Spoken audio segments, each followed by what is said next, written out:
Hey guys, welcome back to the channel.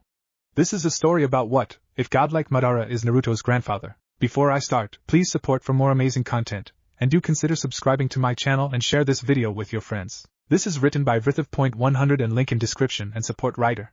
Let's start the video. A few years after Madara Uchiha left Konohagakure/Hidden Leaf swearing revenge on the same, he came back secretly and married a certain Subarashi Uchiha who was not unlike him. They soon had a son who had inherited both the wood style and the Sharingan from his father Madara. Madara named his son Taiima Uchiha after his own father. He then left the village again, claiming that he needed to make peace in the world and hoped that Subarashi and Taiima would one day understand why he did so. Soon after he left the village, the villagers found out that Taiima was Madara's son. The village, including the Uchiha, outcasted Subarashi and Taiima because of who they were. Many of the villagers had tried to assault him as well. During the first Great Ninja War, Taiima started out in the academy.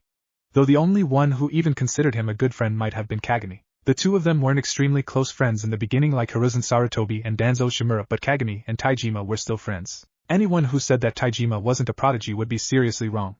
He had huge amounts of chakra and was already good in Katan and Raitan before starting at the academy. When he started at the academy he was a mere 5 years old, and he already had a 3-tomo Sharingan in each of his eyes, though he rarely ever used it. He could also do basic wood style. Taiima became a genin at the young age of 5 and chunin at 6, and was promoted to jonin by the age of 12. He was a war hero in the first Great Ninja War. Taiima soon after gained respect among all villagers. He was also given the choice of becoming clan head as well as Hokage, though he had refused both as he was happier being a normal shinobi though an extreme senior.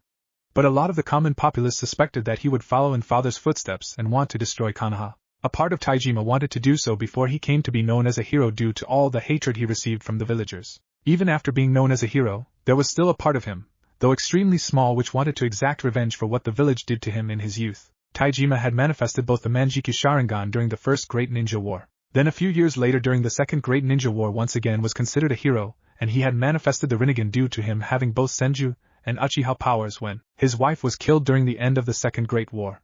He was again offered the post of Hokage, which he declined. Taiima fathered a son whom he had named Izuna Uchiha after his uncle. Izuna ended up growing much like his father, and he was considered to be as strong as Madara Uchiha himself. Though the number of people who considered this was less, most people believed he could only rival Madara Uchiha and not beat him. Izuna was even more of a prodigy than Taiima. Izuna was genin at 5, chunin at 6 and jonin at a mere age of 10. He was a war hero of Third Great Ninja War along with Minato Namikaze, who were later considered equals. He and Minato were extremely good friends, both having learned from the Toad Sage, Jiraiya. One of the greatest victories of Minato was him having thwarted the chances of IWA in the war, and Izuna's greatest victory was having thwarted the chances of Kumo in the war. Kumo, IWA and Kiri had formed an alliance to destroy Konoha after Minato had taken down over 1,000 IWA shinobi, from which Kumo would get 50%, Kiri would get 40% and IWA a mere 10%. At least this way they would be on the winning side. Kumo had chosen to attack Konoha head-on, and in case they were stopped, Kiri would continue the assault, after which Konoha would not stand. Though Konoha might have been strong, it would be unable to take on two villages together. The third Raikage was leading over 10,000 worthy Kumo shinobi into battle against Konoha, though his son I, the candidate for the fourth Raikage, and Killer B, two of the strongest Kumo shinobi, were left guarding the village in case someone attacked. The news of Kumo marching towards Konoha had reached the Konoha shinobi, hearing which Izuna marched head-on into the Kumo troops led by the third Raikage. The Raikage was in battle armor. He had a scar on his shoulder. His scar made him look menacing and threatening. The 10,000 shinobi he led were no joke either. Each one was a level 2 jonin. Many of them could be called suicide on the battlefield to shinobi of their own rank. A few of them together could take down thousands of shinobi. They were all wearing Kumo jonin uniforms. Their march shook the ground itself. They left nothing alive in their wake. This march could have been called the strongest march of all time. During midday, when the Kumo shinobi were marching ahead, a young Konoha shinobi landed in front of them. He was wearing the Konoha Hittite, but nothing about him was like Konoha. He was wearing a black vest, which no village wore in the entire 5 nations. He had a grin on him which said, "You don't want to fight me." He was none other than Uchiha Izuna. His hair was as long as Madara's. It was unkempt. His eyes were normal, and he was very cool for a person who was about to take on 1,000 Kumo shinobi. Looking at him, the Raikage taunted him, saying, "Boy, move and I shall spare you. If you don't, you have sealed your fate." Izuna grinned and asked, "The fate of me becoming the person who destroyed over 1,000 Kumo shinobi?" The Raikage was perplexed. He was clearly not expecting such an arrogant answer from this Konoha shinobi. Then he examined him. He clearly looked like someone. Then it hit him. The Konoha shinobi standing in front of him looked just like the statue of Madara Uchiha which he had just seen a few seconds ago. This was clearly Madara Uchiha's grandson. He was exactly like Madara. Madara's son Taiima had retired after the Second War. Thus, this shinobi in front of him was Madara's grandson Izuna Uchiha. Though Izuna was an SS-ranked shinobi, but even an SS-ranked shinobi couldn't take on over 1,000 Kumo shinobi. The Raikage thought that he ought to be courteous and returned a grin to Izuna, though he was boiling on the inside. He said with all the pride and arrogance, "You might be Madara Uchiha's grandson, but even you cannot take over 1,000 of us." The Raikage had seriously underestimated Izuna. Izuna clearly hated being underestimated. He wanted to be known for his own strengths, not because his grandfather was Madara Uchiha. People outside the village came to fight him only because he was Madara Uchiha's grandson. They did not even care to know that he was in fact way stronger. He was never known for his own strength but only because of his grandfather's. He was jealous of the fact that people respected his friend Minato explicitly for his own strengths. He hoped that this battle would change all of that. He wanted to prove to this Raikage who was looking down on him that he was way too powerful for these Kumo shinobi. The Raikage manifested his lightning armor covering his whole body. He said, "Let's see you take on me and my people and stay alive for the first 10 minutes. The Raikage and the remaining Kumo shinobi laughed a little. Izuna was infuriated. He didn't let any of that come and surface on his face. He knew that he was a true shinobi. The Raikage was right now the fastest shinobi alive, or so he was thinking until Izuna used his own lightning armor. His was much brighter than the Raikage's, and seemingly much stronger. Izuna smirked and smiled in a way that creeped the Raikage out, and there was nothing that could creep him out. He said, "Let's see you survive for the first minute. Then we can talk about my survival." The Raikage thought Izuna had used his Manjiki Sharingan to copy his move and had then improvised. But he was proved wrong when the lightning armor of Izuna got mixed with a black fire armor, the famed Amaterasu. Flames that didn't die until they consumed their target. Izuna then used Susanoo. It slowly emerged. A pitch-black Susanoo. First the ribs, then slowly it turned into an entire skeleton. The Raikage gulped in fear. Then it grew up to become a full proper body. Then it developed an armor covering the body and it had reached the final stage. His Susanoo was darker than the darkest night. It was as big as a mountain. The killing intent radiating from it was unbearable. It was absorbing all the chakra around. The sun was not even visible. Soon, everything around became so cold that few of the shinobi started freezing to death. That was how unbelievable Izuna's Susanoo was. The Kumo shinobi started taking a step back and they started retreating. Even the Raikage wanted to retreat, but he would not destroy the pride of Kumogaku no Sato by retreating when faced with just one shinobi. He knew that boosted morale was stronger than any killing intent. He went to the farthest of Kumo shinobi ranks. He was going to do what was necessary for boosting their morale. He screamed with pride so that his voice could be heard by everyone. "Shinobi of Kumogaku no Sato, are we going to retreat at the face of just one shinobi? Are we going to deface and destroy the pride of our village at the face of just one shinobi? Are we going to shame our village by retreating against one person?" He added more strength to his voice and asked again, "Are we?" The Kumo shinobi bent their heads down in shame. A few of them even said in fear of death, "You are a Raikage. You might be able to face him fearlessly. But us? We aren't as strong as you are. We aren't as fearless as you are," the Raikage said angrily. "You are talking about fearlessness. You are feeling fear now." The Raikage wanted to kick those who had just said that. Why did they even come along if they wanted to retreat at the last moment? But now he couldn't possibly lose even one shinobi. He needed the support of all of them. He said, "Fearless, you say?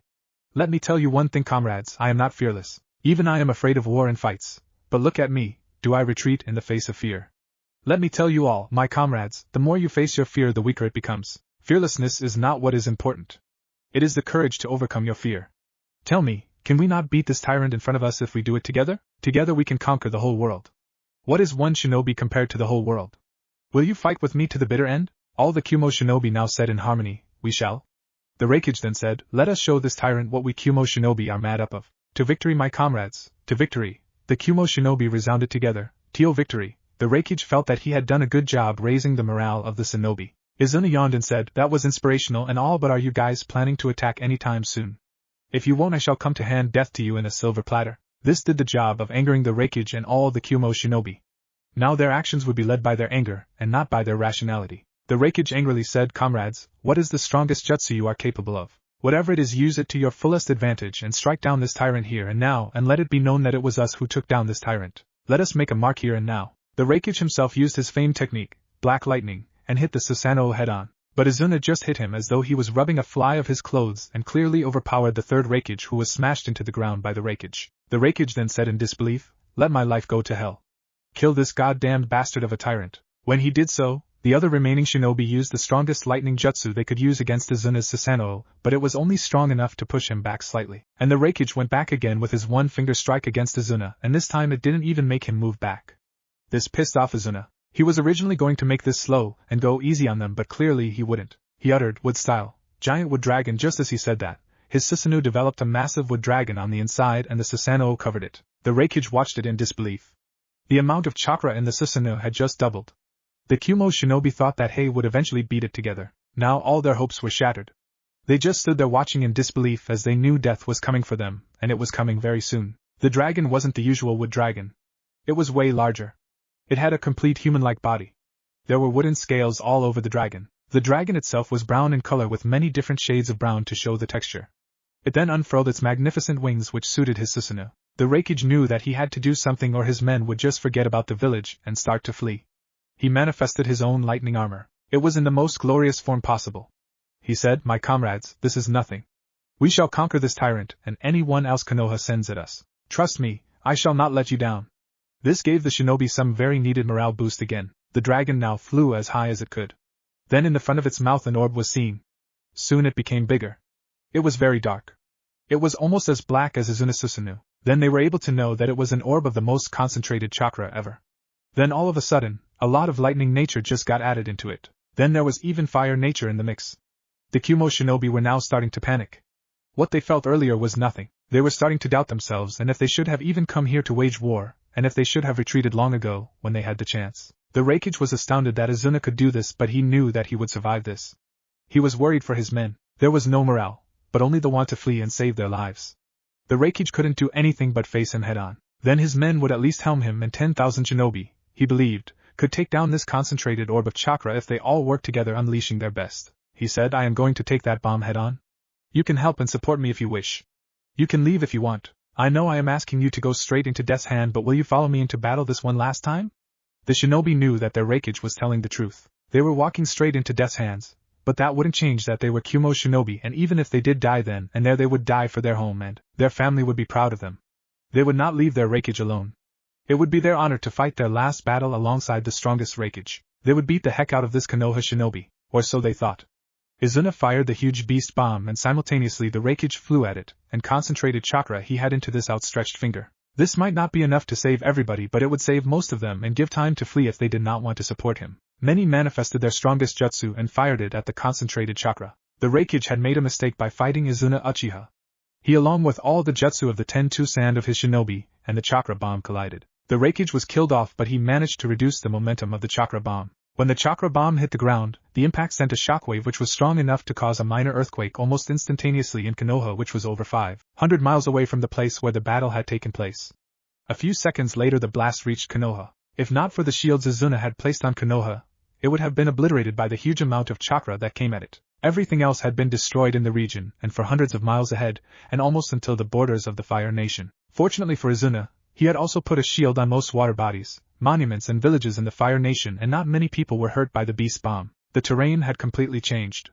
Most of the Kumo shinobi and the 1,000 shinobi were killed, and only the best had managed to survive. They were angry at their Raikage having been killed off. Izuna landed on the ground and undid the Susanoo and his wood dragon. One of the remaining Kumo shinobi said, "You will not survive after killing our Raikage team." At the moment he landed, several lightning jutsu had hit him. Izuna scoffed and said, "I find it pathetic that you think that you can beat me." He glanced at the few remaining shinobi, and soon they were all burning in Amaterasu. 'Twas a sad day in the lives of those Kumo shinobi.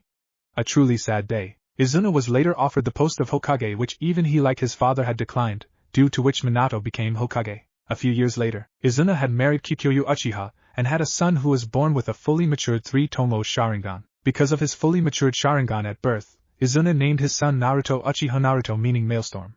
Naruto Uchiha was born a few days before Minato's son. On the day on which Minato's son, whom he had named Menma, was born, the Kyuubi had escaped from Menma's mother, and went on a rampage. The day of the attack of Kyuubi, Menma had just been born, but the Kyuubi had been extracted from his mother, Kushina Uzumaki, by a mysterious masked man right after Menma's birth when the seal was at its weakest.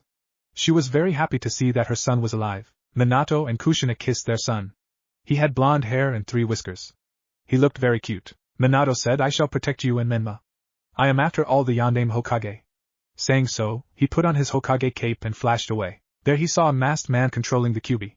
He went to fight him, but he phased into another dimension every time he got attacked. Minato outsmarted him, beat him, and also placed the Horatian seal on him. He then went along to the village to take care of the Kyuubi. There he met Izuna. Izuna was more or less sweaty. He said, "I get the most peaceful night's sleep in over 2 years, and you spoil it with this." "What happened?" Minato explained what happened to Izuna. Izuna sighed in depression. He said, "You call yourself Hokage and let a mysterious masked man near your wife right after your baby's birth. What kind of Hokage lets that happen? Anyway, let's take care of this damn fox." Minato saw the coming Bijidama/tailed beast bomb and said, "Never mind that. We have incoming." Izuna grinned and instantly used up Kamui to send that Bijidama into his Kamui time/space, whereas Minato instantly used the teleportation seal to send it to the ocean. A part of it went into the Kamui whereas a part of it hit the ocean. Izuna frowned and said, "It was almost as big as the one I had used against Kumo. How in the hell did my grandfather control this beast?" Minato was surprised and said, "You mean to say, Madara Uchiha could actually control the Kyuubi? I thought that was a myth and that the Kyuubi cooperated." Izuna said, "Yes. He had Tsukiyomi and Amaterasu as his Manjikyu Sharingan abilities. I don't have Tsukiyomi, instead I have Kamui." Saying so, he sighed. Those of his generation with Tsukiyomi weren't strong enough to control the Kyuubi. Minato said, "How I wish you had Tsukiyomi instead of Amaterasu. Kamui is good enough for that, isn't it? Now we need to draw the Kyuubi out of Konoha." Izuna grinned and said, "Agreed." Susanoo. Right as he said that, he manifested a huge Susanoo. Kyuubi got angrier seeing the Susanoo. It reminded him of Madara. Things just got worse for Konoha. Izuna used his own Jidama with extra lightning nature. The Kyuubi was hit with it, and it got shot out of the village with ease. Then Izuna came down from the Susanoo which disappeared. Izuna and Minato had driven the Kyuubi out of the village. Minato hiroshined his son and Kushina to the place. Kushina didn't have enough chakra remaining to become the Jinchuriki of the Kyuubi again, so it would have to be Menma who had enough chakra to become the Jinchuriki of the Kyuubi. Izuna couldn't believe it. He asked in rage, "Or are you gonna seal the Kyuubi in a child? Have you lost your mind? He is not even a child. He is still a baby, born a few minutes ago no less." Minato said, "Well, I have no other choice. I can't carry that much chakra sealed inside of me. Neither can you. And thanks to your grandfather, Kyuubi goes nuts at your chakra. If he is sealed inside of you, you won't be able to control him. Besides, the kid has as much as if not more chakra than you." Izuna's face just sulked, and he asked in a worried tone, "You do know that upon extraction of the Biju, the Jinchuriki shall die. You know Kushina won't survive unless you seal him back into her." Minato said, "She is unable to do that. Why do you think I am sealing it inside Menma instead?" Izuna was still worried. He said, "He is still a baby, Minato. I am here. You are here.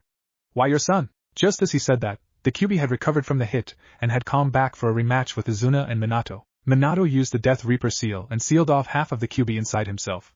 Just then it saw the preparations for the sealing of him inside the baby right over there. Minato used the Death Reaper seal and sealed off half of the Kyuubi inside himself. He said in rage, "Inside of a baby? I shall not be sealed inside a baby." Saying so, the Kyuubi launched its paw at Menma. Just then Minato and Kushina had rushed to Menma's safety, and had been stabbed by its claw. Izuna screamed, and oh. His eyes changed from the Manjikyu Sharingan to Rinnegan. He said in the most emotionless creepy voice, "Kyuubi, you shall pay for what you have done." Then he manifested a lightning and fire armor, and on both sides were the Rikudo symbol.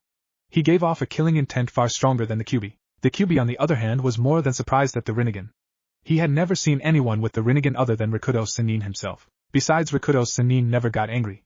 This guy was about to kill him in anger right now. The Kyuubi was afraid, but he would show this descendant of Madara that even the Rinnegan could not defeat him. Just then, Izuna was right above Kyuubi and hit the Kyuubi with a Jidama far stronger than the first one. The Kyuubi was shot down by this. Its claw got out of Minato and Kushina. Izuna brought both of them to Menma, who was crying. Minato and Kushina consoled him, and they said their last words to him. Then Minato spoke, "Izuna, take care of the village in my absence. Save as many people as you can.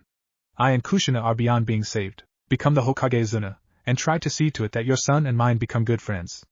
I don't have much time left. I will seal the Kyuubi/9 tails inside Menma along with my essence in case the Kyuubi is completely out of control and Kushina's chakra for when he fights the Kyuubi. I have given the toads the key to the seal and I know that you won't let anything happen to Menma.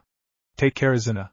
Farewell." Izuna was overwhelmed at what his friend had asked of him, and promised that he would not let anything happen to Menma. Soon the 9 tails was sealed inside of Menma, and Minato and Kushina breathed their last breaths. Izuna went to the village and used his wood style to undo all the damage done by the Kyuubi/9 tails. Though many people had already lost their lives, he used a lot of chakra of his own to save as many people as he could. Then the Shinobi Council met to decide the next Hokage, and Izuna was once more offered the post of Hokage, to which Izuna stood up and said, "I will be the Gondame/5th Hokage. Also, I will adopt Minato's son Menma, as I have promised Minato that I would take care of Menma." The Shinobi Council agreed to his conditions and Menma was adopted by Izuna and Kikuyu and raised along with Naruto Uchiha. Izuna also drove out most of the civilians out of the administration, and only those who were very influential civilians held their positions inside the administration. There was also a huge part of the population which held the Uchiha responsible for the attack of the Kyuubi. Thus, while the populace respected Izuna Uchiha as the Hokage, underneath they suspected him of being the mastermind of the attack of the Kyuubi, and quite frankly hated all Uchiha, and the Uchiha were completely outcasted from the common populace, and Izuna was the only connection between the common populace and the Uchiha. This hatred gave rise to their suspicion that this was Izuna's way of completing his grandfather's job. While he was truly respected by the higher shinobi and his age-old comrades, the others and the civilians still hated him and held him responsible for the attack of the Kyuubi. This hatred of the Uchiha grew, and a few of them created a secret organization inside the Uchiha who resented Izuna and the rest of the village, which was practically all the Uchiha except for Izuna's family. 7-year time lapse. Menma Uzumaki and Naruto Uchiha got along just fine, but the two of them were outcasted by the society. Menma because of him containing the Kyuubi, and Naruto because his extreme visual prowess, which made everyone stay away from him. What Izuna never understood is why Menma always wore orange clothes. He had blonde hair not unlike his father's, and his hair was a little spiky. He had a few whiskers on his cheeks. He had extremely blue eyes. He was extremely boisterous, and sometimes didn't think properly. He really loved ramen. His love for ramen had developed when he had walked alone on the streets once to go to a place from where an extremely strong aroma of spices and delicious food were coming. The place was Ichiraku Ramen. When he entered Ichiraku's, Itachi had welcomed him. When Menma entered most places, people were usually scared of Menma, but it was not the case at Ichiraku's. They even treated him nicely, and boy was the ramen at Ichiraku's delicious. They didn't even ask him too much money for it, unlike most other. From that day on, whenever Kikyo allowed him to go outside, he went to Ichiraku's to grab some ramen. Menma also shared his parents' dream of becoming the Hokage. Menma had grown to be a strong young child trained from the beginning by the likes of Izuna Uchiha, and Menma had almost perfect chakra control, thanks to Izuna's training, and that summed up with his huge chakra reserves and the Kage Bunshin no Jutsu / Shadow Clone Jutsu taught by Izuna to him. Menma was on par with Chunin at a young age of 7. But even with all the training Izuna gave him, he still managed to find time to play pranks on people. Izuna sometimes regretted helping Menma with his chakra control, thanks to which he many a times completely humiliated the great stone faces of the 5 Hokage without being caught by any Jonin or Anbu. Man, that boy was the best prankster Izuna had ever seen. Menma had once dyed all he dresses of the Hyuga orange in broad daylight without anybody taking notice, and unfortunately for Izuna, Menma had used the futon jutsu to dry all the clothes, due to which it took the Hyuga over 5 weeks to get over it, and they were made the laughing stock of the village. And even worse for Izuna, he had to pay for all the damage done to the Hyuga, and also had to pay for new clothes for the Hyuga. Boy, did Izuna hate Menma's pranks, and yet in a manner Izuna was proud of his adoptive son Menma, who was able to pull off the above-mentioned feat like a true shinobi. But compared to Izuna's son, Menma was weak.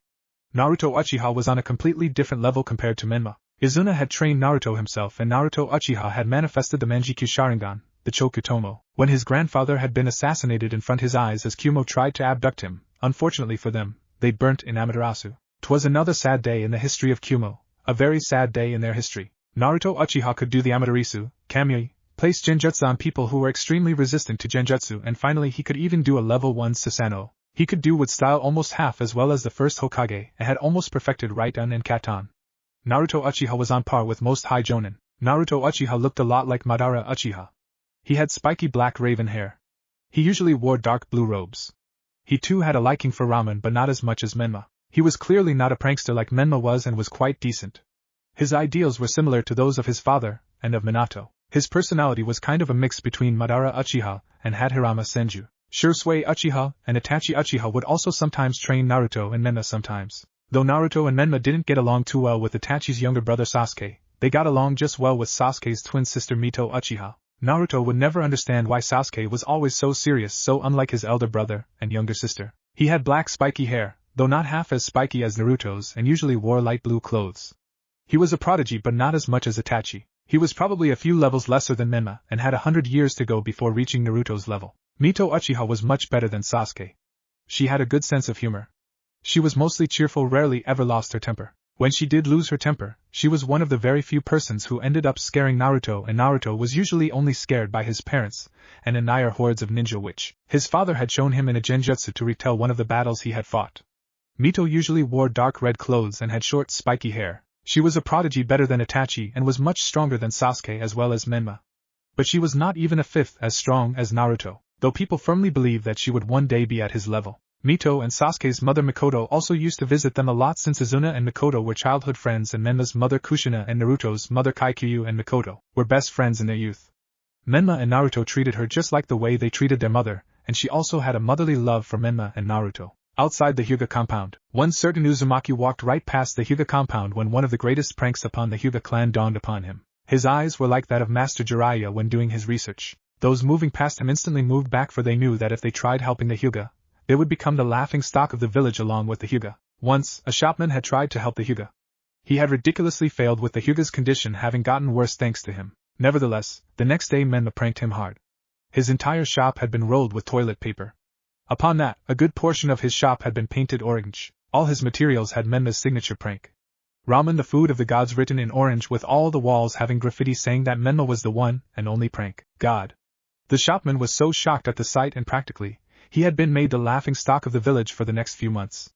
Everyone shuddered remembering this. They went as far back as they could. Menma walked right into the Hyuga compound. All the Hyuga were perplexed at the sight of him walking right past. They feared what prank he might play on them today. All of them activated their Byakugan.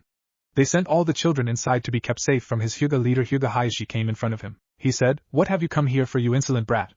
Menma answered, "Well, to do my most accomplished prank as of yet." The Hyuga clan just got more scared.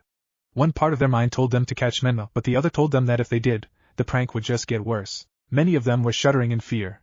No one knew what to do. All of a sudden, Menma popped, and there was nothing. They couldn't believe that they were fooled by his shadow clone. All of a sudden, many Menmas with cans of every color just came down. Menma's shadow clones outnumbered the Hyuga clan 3:1. They couldn't believe this. All of a sudden, even more Menma shadow clones appeared. Everyone was scared to the core. Then they said, "For our honor and self-respect, let us take care of this insolent brat." Saying this, they all rushed at the Menma clones and started using 8 trigrams. Yet they failed. Menma succeeded in painting all the Hyuga red, orange, blue and black. The Hyuga could not believe this. Menma had just outsmarted them and beaten their Byakugan. Plus, thanks to the 8 trigrams they just used, all the paint had spread throughout the compound. They were utterly shocked and saw Menma, who was laughing away to glory. Hayashi asked, "Are you done now, insolent brat?" Menma said, "I am not yet done, Ji-san. This is but the first act. The second act and the climax are yet to come by." Menma had not only damaged the Hyuga clan property, but also he had effectively damaged the pride of the Hyuga by now having beaten their famed Byakugan and 8 trigrams for the 50th time. They were all beyond despair. Only one certain young Hyuga wasn't angry at this but merely impressed. If Menma hadn't been pranking them every time he beat their 8 trigrams, he would be commended as a fine warrior and respected, but due to him always pranking the Hyuga, he was hated by all of them except Hinata, who basically started liking him more every time he beat their 8 trigrams. Then many shadow clones of his came over with many tubs of plain water and some with cement. The Hyuga now just wanted to flee, but Hayashi was not going to disgrace his clan by fleeing against a child being A-ranked ninjas. He said, "My fellow Hyuga clan members, we have nothing to lose now. Let us not disgrace ourselves further by fleeing against this young boy." The Hyuga clan was rallied once again as they faced the Menma clones. They once again used 8 trigrams, this time with rotatio. Unfortunately for them, it had the exact opposite effect they had hoped for. Many of them were now cemented and fixed to a place. Now they truly had nothing to lose. Menma had effectively ridden them of all their pride and self-respect. Now some of them fell down to their knees unable to move. They said, "Please stop, you insolent brat. You have pranked us enough." Menma said, "I am not yet done, Databeo." Frankly, many screams could be heard in the Hyuga compound, and those outside were so scared they ran away as far as they could. Then instantly, Menma jumped up and many of his clones popped up and a rain of orange paint fell in the pattern which read, "Ramen is the food of the gods." Menma then walked out of the Hyuga compound with the smile of a triumphant general who just won a war most gloriously. No Hyuga walked out of the compound until the day of the burial of the Uchiha clan after their massacre. The Hokage tower. Izuna was in the Hokage's robes. He had recently gotten his hair cut. They were short yet unkempt as usual. He was wearing a plain white dress today, unlike his normal black clothes. He was sitting behind the desk and thinking about the Uchiha coup d'etat. The rebellious Uchiha group had planned a coup which was giving Izuna a headache because the demands of the rest of the Uchiha were extremely high, reason being the fact that their clan head was the Hokage and they were one of the founding clans of the village, and yet they were not treated well, and if he agreed to these terms of the Uchiha, the common populace would think that he had the Uchiha plan the coup, and he himself ordered them to make high demands and agreed to them so that there wouldn't be a civil war, and then the common populace would rebel against him themselves and Izuna wouldn't have been able to keep his promise to Minato that he would take care of the village. Izuna might have been the greatest prodigy ever from Konoha, but right now he felt he could use the advice of his late parents, or his late friend Minato. Just as he was thinking this, a silver-haired Konoha jonin entered the room with a heck load of paperwork in his hands. He was getting ready to go for a mission. He clearly had 5 of Jiraiya's latest entries to read on the way.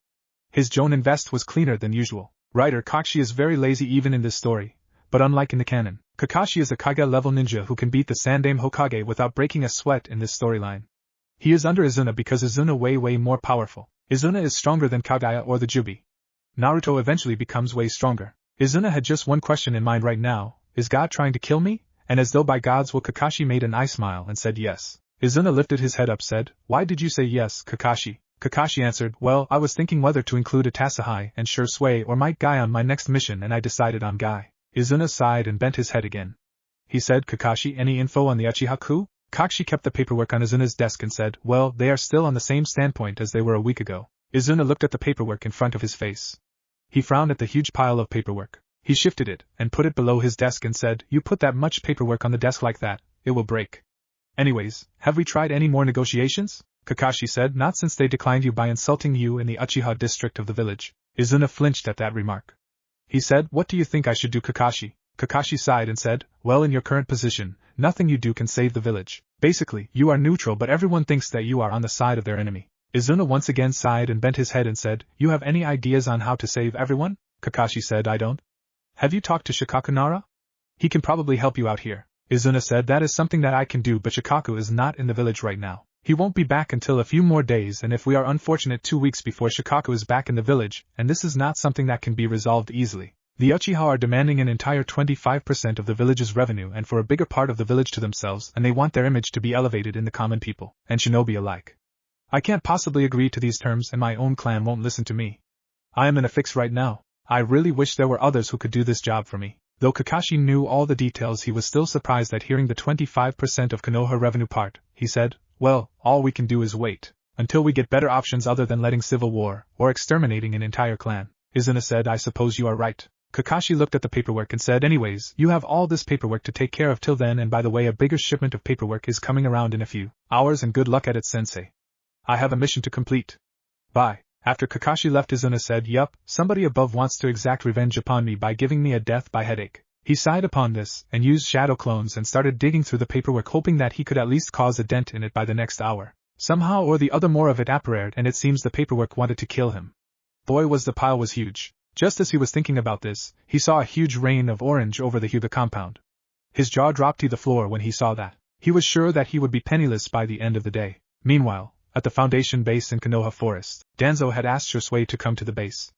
Danzo was in his usual white kimono, and had covered his right arm with bandages so that no one would see the hand made by Hashirama Senju cells embedded with Manjikyu Sharingan, which he could evolve into Rinnegan if he wanted. He was as solemn as ever. No one dared to talk to him. He was cool and patient. He did not even blink as he waited for Shisui. He was going to take Shisui's eyes so that he would be able to keep both Izuna and Hiruzen from killing him by using over 3 Rinnegan and 1 Manjikyu Sharingan. He would be able to survive. He had a few other Foundation members standing guard so that they could help him get Shisui's eyes. A few minutes later, Shisui arrived. He was in his normal uniform. He kneeled and paid his respects to Danzo, almost fully knowing what might happen to him. Danzo opened the bandages covering his right hand and went straight for the eyes of Shisui. Shisui was surprised and barely managed to dodge Danzo, but Danzo struck a huge blow to Shisui using his Hashirama arm, and Shisui for a second was temporarily knocked off balance. At this moment, Danzo managed to acquire one of Shisui's eyes. Shisui had to stop his second eye from being taken by Danzo. He stabbed Danzo in the gut and managed to find himself some time and tried to get out of there, where he would use Amaterasu and obliterate his lost eye and this base, but was attacked by over 10 Foundation shinobi. He had to something. He used Amaterasu and Inferno Control to kill 2 of the shinobi. He wanted to get out of here quickly so that he could come back later with reinforcements such as the likes of Itachi, Izuna-sama and Sandaime-sama. He was limited to the usage of only Amaterasu and Genjutsu. If he kept on using them, he would be as good as dead. Danzo kept his footing and said, "Shisui, your eyes and life are mine. No matter what you do, your eyes will eventually end up in my sockets. I will protect the village no matter what the cost, and no matter how dirty the means. I will protect the village. The Uchiha will rebel unless Izuna chooses to pay them what they are demanding, and if Izuna fulfills their demands, the village will rebel against Izuna. Izuna is in a position where he can neither accept nor decline the demands of the Uchiha, and cannot protect the village, and a lot of lives will be lost. What do you want, Shisui? Do you want to watch your village burn in the hands of the Uchiha, then the remaining villages? Or do you want the village to be wrecked by civil war, then by another great shinobi war?" Shisui was unable to answer Danzo's question. He wanted neither. He wanted the Uchiha to back down on their demands and stop their coup, but he couldn't. Danzo did have a point. The Gondame Hokage was not in a position as of now. Just when Shisui was thinking of this, Danzo charged at Shisui with such blinding speed and once again hit Shisui and went directly for his eye. Shisui barely stopped Danzo from taking his remaining eye. He jumped as far back as he could. Danzo screamed at him, "Tell me your answer, Shisui, tell me!" Shisui was already occupied and had another demon wind shuriken at him which he barely dodged, but this time it managed to injure his hand badly. Shisui had to buy himself some more time, so he figured taking this talk further would both allow him to gain more chakra, think of some strategy, and get to know what Danzo wanted to do. So he said, "What is your answer to this question, Danzo?" Danzo was not expecting this but was prepared for it anyway. He started moving towards Shisui. He had thought that Shisui wouldn't be able to escape alive and said, "Shisui, which is more important to you, your village or your clan?" Shisui needed a little more time, and this conversation would give him a little more than just time, and he said, "The village, of course." He then backed a little to escape Danzo. Danzo had expected the answer and said, "Then you know that I cannot let the village be struck by civil war by any means. The village is more important to me than the Uchiha. Had Minato still been alive, this situation would be much different, but no, Izuna is the current Hokage, and though he might be much better and have more guts than Minato himself, since the attack of the Kyuubi, his image among the villagers has drastically worsened. Thus, we either change the Hokage, which is not possible, so my answer is to exterminate the Uchiha." Shisui could not say that he hadn't been expecting this answer, for a part of him also knew that it was the only choice acceptable between the current choices of the Hokage. But still he didn't like to see his clan destroyed. There had to be another solution. He spoke, "Is that all you can do? There's always a way to save everybody." Danzo was not surprised by his answer. He sighed, and the other shinobi in the area used wood style against him to bind him. Though Shisui was surprised at the usage of wood style, he had trained enough with Izuna to know that wood style was extremely weak against fire style, and Shisui used Amaterasu against the wood style user, who was pushed back by this and taking advantage of Shisui being occupied. Danzo struck him with a lot of force and Shisui was pushed back completely. Danzo said there would have been a way to save everybody if the Hokage were anybody except Izuna right now. The civilians completely despise him because he pushed them out of the administration and took huge taxes from them, and upon that the civilians hold him responsible for the attack of the 9 tails on the village. Right now, with Izuna as Hokage, there is no other way but to exterminate the Uchiha, and your eyes are extremely important to me if I am to succeed. Shisui had used this time to gain some chakra and said, "Danzo, you shall never succeed." Saying so, he jumped and used a fire style, great fireball jutsu on Danzo and the wood style user and got out. Since he didn't have a lot of chakra remaining and had lost an eye, he couldn't use the Susanoo to carry out his original plan of killing Danzo using Susanoo, and decided to rather give his other eye to Itachi to take care of it, and end his life since he was already injured and exhausted by fighting Danzo. He sent a message to Itachi to come meet him in the final valley and left for the place himself. A few hours later at the final valley, Shisui was waiting for Itachi. He had sent a message to Itachi to come there as he had something to give to Itachi. He was in a lot of pain.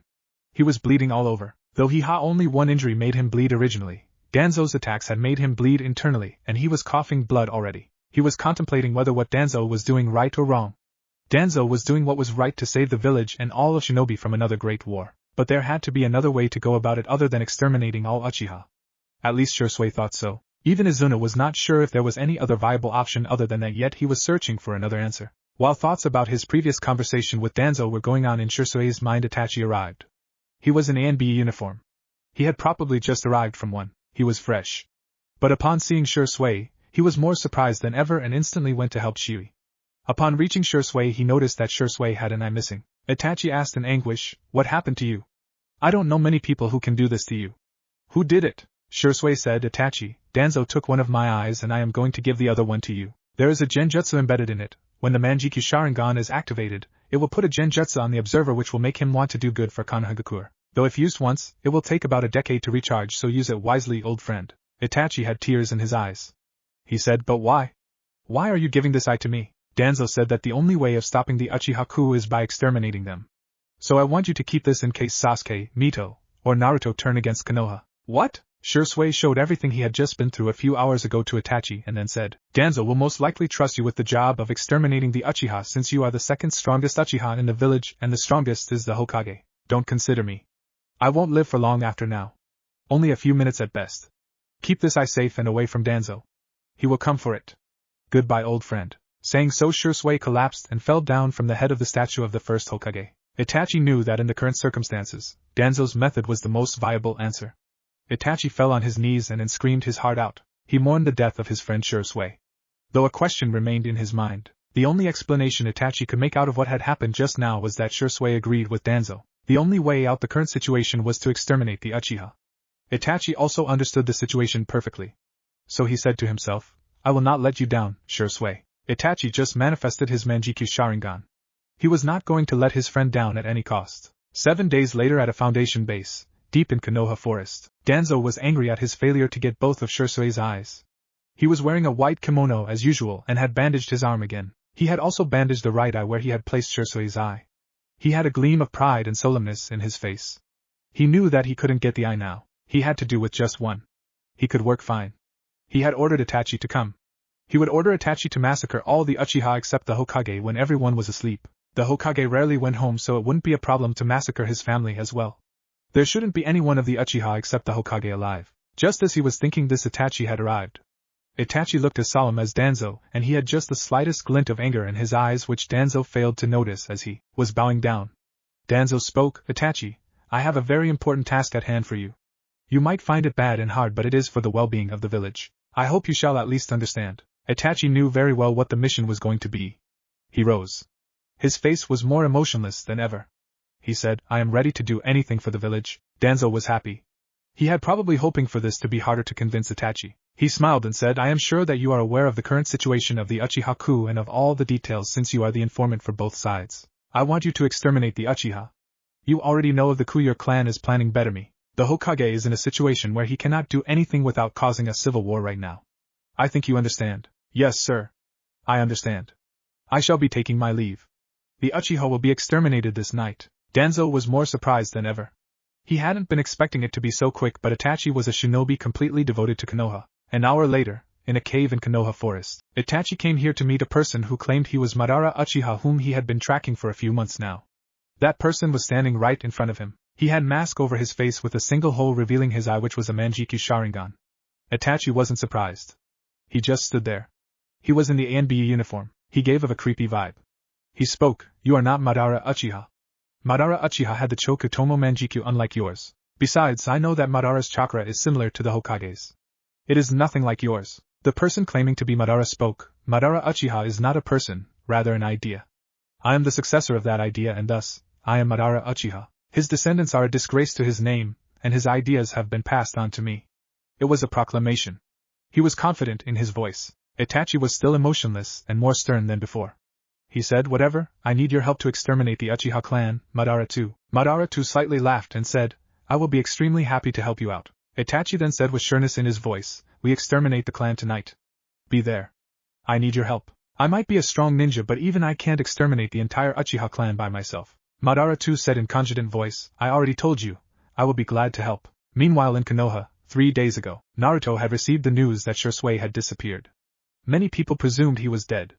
Naruto had really hoped that Shisui was still alive, but the blow came to him when his father Izuna had told him, "Shisui is dead." Naruto had been extremely close to Shisui. He had been an elder brother to him. Naruto had thought that Shisui would always be with him as an elder brother. This was a huge blow to Naruto. Even more so to Mito, who had been even closer to Shisui. They were all mourning for him. Shisui's body was never found, and they could never have a proper funeral for Shisui. The day of the Uchiha massacre, Naruto had gotten over the death of Shisui, and so had Mito. Sasuke, Naruto, Menma and Mito were training near the Uchiha shrine. Naruto was wearing a dark blue robe. It had a fan on the back which was divided into 2 halves, the top half in red color and the bottom half in white. This was the Uchiha clan symbol. He was training to improve his lining style. His father along with Kakashi had taught him the Chidori/lightning blade and had told him that a lightning armor of similar kind could be created, making one completely impenetrable. This kind of armor was stronger than the armors which Kumo shinobi used. This armor was much brighter and much louder. Naruto was trying to do this, and it wasn't easy. It required huge amounts of chakra. Kakashi couldn't even do it because he didn't have enough chakra for it. Mito was training her great fireball jutsu. It was almost a tenth of Itachi's. That was big. Itachi's great fireball at its best could level the entire Uchiha district. She was wearing a red dress with the Uchiha clan symbol on the back. Menma was training this new jutsu Izuna had taught him. He called it the Rasengan. It was jutsu invented by the 4th. Menma had seen it being done for the first time a few hours ago, and he almost had it down. He really thanked Izuna for helping him with chakra control. If he didn't have it, then he would have taken much more time to complete it. He was again clad orange with a spiraling circle on the back. He was wearing the goggles of Ebisu, Minato's late student and Kakashi's friend. Sasuke was in a completely different part of the forest. He was closer to the Uchiha compound than the others. He was also training his great fireball, though it was barely half the size of Mito's. He was wearing a light blue shirt with the Uchiha clan symbol on the back and was wearing white shorts. He had to get to his sister's level soon, else his father would keep on ignoring him. Soon the others came to him. He greeted them. He said, "Let's grab some dango and go home." Menma was frustrated at this and said, "Nope, we go to Ichiraku ramen before going home instead. Ramen is so much better than dango." Mito said, only a few agree with you, Menma. Though Naruto might like ramen more than dango, I prefer dango to ramen. Naruto said, you know what? As the eldest of us, I say let's go grab some ramen. Mito said, I seriously disagree with you. You are just a few days older than us. Why should we obey you? Just as she finished her question, they heard screams from the Uchiha clan compound. Hearing it, Naruto said, let's just go home and see what is happening instead. Everyone agreed and they all went directly to the clan compound. Inside Uchiha compound Konohagakure, what they saw when they reached the Uchiha clan compound was horrific. There were dead people all around. Naruto went directly to his home just to see it burn to the ground without anybody in it. He was extremely angry. Who would do this? Where was his mother? What was his father doing? Just as he thought about his father, Izuna came in front of the house. He was shivering. He screamed, no, and fell to his knees crying. Naruto asked his father why he was crying and where his mother was. Izuna didn't answer his question. Naruto didn't need to know. Izuna would tell him when the time came. Menma just came. He didn't know what had happened either. He didn't need to know what had happened. Izuna asked Naruto and Menma to go help Sasuke and Mito. Izuna had sensed that Kyokyu's chakra had stopped. He wanted to make sure that he was wrong, and even if he was right he would use Rinne rebirth to bring her back to life. But her body wasn't to be found, even her ashes. She was burned using Amaterasu. He wanted to kill the person who had done this to his wife. Meanwhile, Naruto and Menma reached Sasuke and Mito, who were crying over the bodies of their parents. Naruto understood why, and he also sort of understood why his father was crying. Menma also understood everything now. He might have been an idiot at times, but he understood this kind of stuff, most of the times. Itachi just showed up right over there and said to the four of them, I see you have seen the bodies of my parents, Sasuke, Mito, Naruto, Menma. In case you don't know, I was the one who killed Shisui. Let me show you how. Saying so, Itachi used a genjutsu to show how he had killed off Shisui in a horrific and inhumane manner after taking out Shisui's eyes, in hopes that they would evolve their eyes. Then said, hate me all you want, and when you are of my level and have the same eyes as me, come try to kill me. Naruto was infuriated at this. He asked, were you the one to kill my mother? In a way that made a part of Itachi creep out. Itachi said, don't even get me started on that. Yes, it was me who killed your mother. Try to kill me if you can, and laughed. Naruto clearly lost his temper. Itachi saw his eyes. They weren't the Chokutome Manjiki Sharingan, they were the Rinnegan. He had succeeded in making at least one of his siblings/pseudo-siblings better than what they were. Naruto straightaway had a bright blue lightning armor and bright orange fire armor enveloping him. He had the Rikudo/six paths symbol on both sides now. He was now a sage of 6 paths with his Rinnegan and current prowess. All of a sudden Itachi was being stabbed by Naruto. Naruto had teleported directly to Itachi. Itachi needed to save himself. He used his crows, got away from there. Naruto could not control his anger, and his chakra blasted all of a sudden, but fortunately didn't cause any damage because of the shields that Izuna had put up. This blast injured all the 4 of them, and the genjutsu which Itachi had used had its aftereffects as well. Izuna came straight away. He took Naruto, Menma, Mito and Sasuke to Konoha Hospital. A few hours later, a root base, deep in Konoha Forest. After taking the kids to the hospital, Izuna and the Sandaime were going to the root base to kill Danzo. Despite the fact that his intentions were to protect the village, this was not the way to go about it. Izuna had planned on beating the members of the coup to a pulp if they did not stop the coup, but Danzo had already killed the clan. There were other ways. There were always other ways to protect the village. Izuna wanted to kill Danzo right away. He and the Sandaime reached the root base soon. Danzo had been waiting for them. If all went well and he got his way, he would still have a say in many important matters of the village. Izuna said, Danzo, if you surrender now, I won't kill you. Danzo had been closing his eyes. Izuna didn't know why, but knowing Danzo, he was probably up to no good. Danzo laughed and said, and what if I don't surrender? Izuna was extremely angry. He said, if you don't surrender, I will kill you. Danzo said, let me see you try, grandson of Madara Uchiha. Saying so, Danzo opened his eyes. Izuna was enraged upon seeing Danzo's eyes. They had the Rinnegan. He also had many Sharingan embedded in his right hand, which was composed of the cells of Hashirama Senju, the first Hokage. Izuna said, I am so going to kill you, you bloody thief. Danzo said, oh, I am a bloody thief now. He laughed a little. His tone changed. He said in a stern manner, tell me, how was it that your grandfather got the Rinnegan? Izuna, tell me. Izuna got even more angry. Danzo laughed and said, he got the Rinnegan by thievery bloodier than what I have done. Izuna just kept on getting angrier. He said in an extremely angry voice, also now you know how my grandfather got the Rinnegan, huh? Well, let me tell you one thing, he was 100 times the man you are right now, and you have no right of telling that he was a thief. You will die the most painful death ever. The Sandaime, as though he was pitying Danzo, said, no, Izuna. Danzo deserves a second chance. Though his methods were wrong, his intentions were noble. All he did was protect the village. Instead of killing him, disband his foundation, the root ANBU. That is a better choice. Trust me, Izuna. Danzo laughed loud. Izuna heard the laughter of success in Danzo's laugh. It was clear to Izuna that Danzo had placed the Sandaime in a genjutsu. Izuna scowled in anger and said, "You have gone too far, Danzo. I will give you the most painful death you can imagine." Saying so, Izuna manifested a bright blue lightning armor around himself, then a stronger bright yellow fire armor with it. The Sandaime immediately came in front of Izuna, blocking him and said, "Stop. It is for the betterment of the village that Danzo should survive." Izuna said, "Looks like I will have to deal with you first, Sandaime-sama. Forgive me for this." Saying so, Izuna used Limbo Jailer to restrict the Sandaime Hokage. Danzo was extremely scared at what he was seeing. Izuna was using Limbo, something Danzo could not do, to remove the genjutsu from the Sandaime's mind. Danzo knew that he was no match for both of them put together. He teleported as far as he could. Thanks to all the cloaking seals he had placed on himself, even Izuna would be unable to track him. He would stay in the shadows until the time arrived for him to resurface. That was the right thing to do according to him. Meanwhile, Izuna removed the genjutsu from the Sandaime, and noticed that Danzo was nowhere in sight. He infused chakra, but he could not sense Danzo anywhere. Izuna screamed in anger and frustration. He was extremely angry because he could not get Danzo. He swore to himself that he would kill Danzo the instant Danzo was in range. Naruto had come to his senses. He said, "I am truly sorry, Izuna. Because I was unable to keep away Danzo's genjutsu, we missed the chance to kill him. I hope you will be able to forgive me." Izuna said, "It was not your fault, Hokage-sama. I won't spare Danzo the next time." Saying so, the two left and headed back for Konoha Hospital. The next day, Itachi had transformed into one of the doctors in Konoha Hospital and come visited Izuna.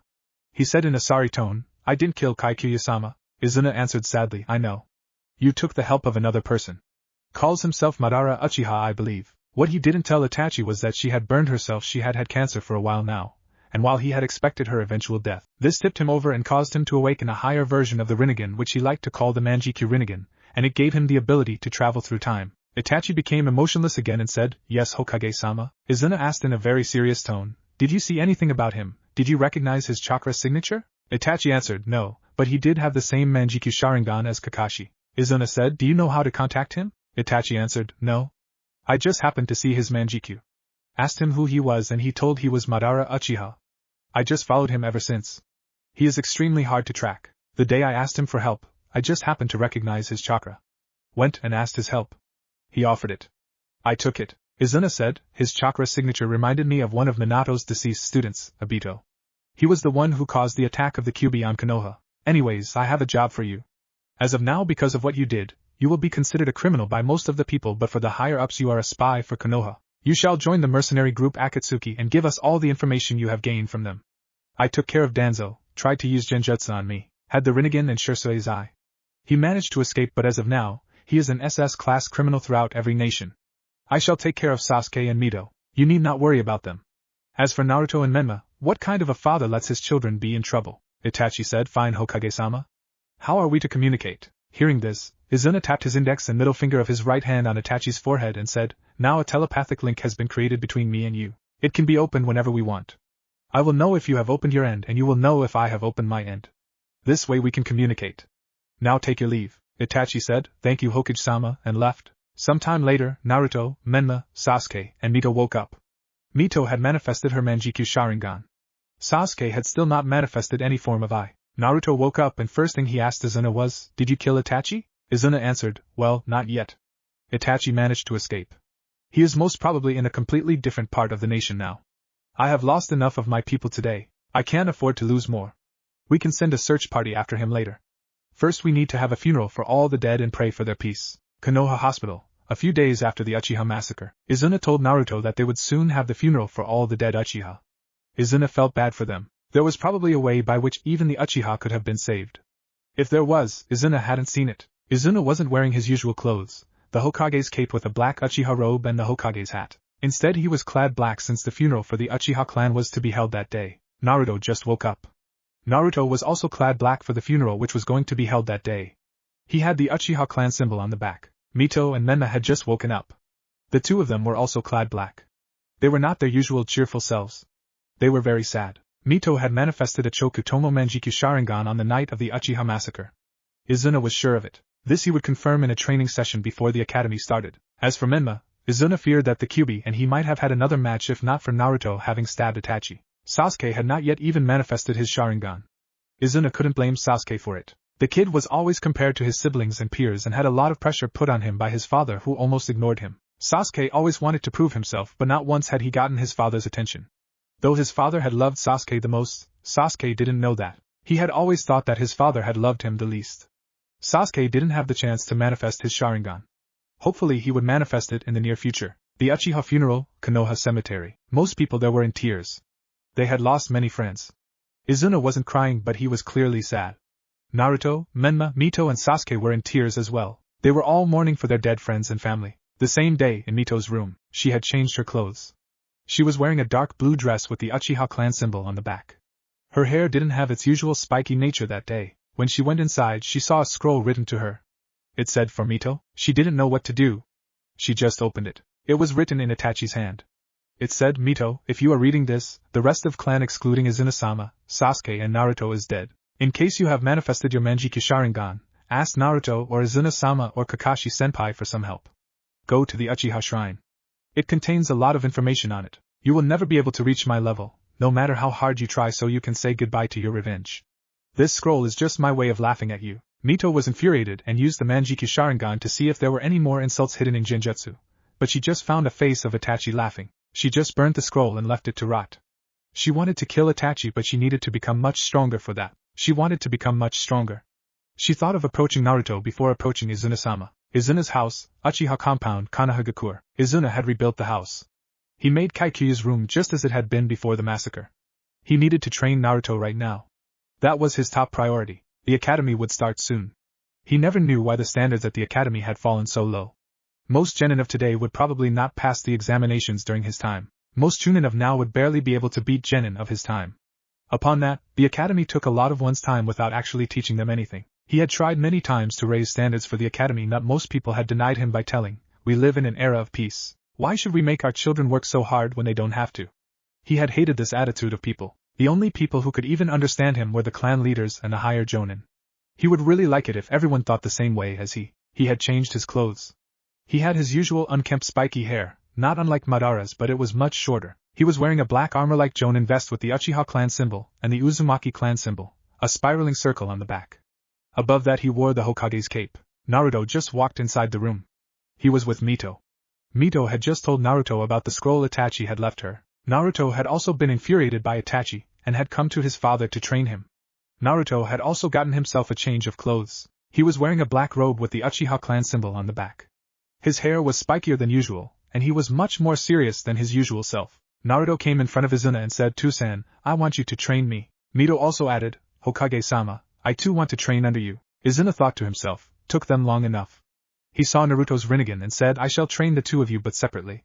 I can only train you until academy starts. From then on you have to train yourselves. We have a month before academy starts. I shall start training the two of you from tomorrow. Be there in training ground 3, early morning at 6 a.m. Mito and Naruto said together, yes, and then left. Izuna was looking forward for the next day. He would get to test their abilities to the fullest.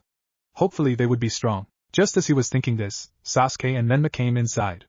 Sasuke was wearing his usual bright blue shirt with white trousers and Naruto was clad orange as usual. They asked, can you train us, Hokage-sama? Izuna knew not why Menma called him Hokage. Menma never called Izuna Hokage. Anyways he would like to train them. He said, fine, I shall train the two of you. Tomorrow at 6 a.m. in the morning in training ground 3. Be there. They said together, hi, Hokage-sama, and left the room. Izuna sensed rivalry among the two of them. He knew that this rivalry of theirs would get them far. The next day, training ground 3, Izuna arrived there at 5:45 a.m. He knew that they would already be there because he had sensed their chakra in the training ground. They were all here since 5:30 a.m. They had been waiting for the past few minutes.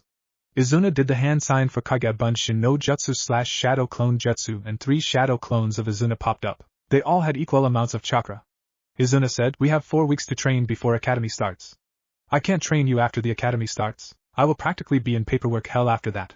For the first 3 weeks, you shall be training separately, but for the last week, the 4 of you shall come at me together to increase your teamwork. Understand this. I shall not let any of you become genin if you are egotistical and prefer to work all alone. Naruto and the others accepted Izuna's condition. Naruto was wearing black robes again with the Uchiha symbol on the back.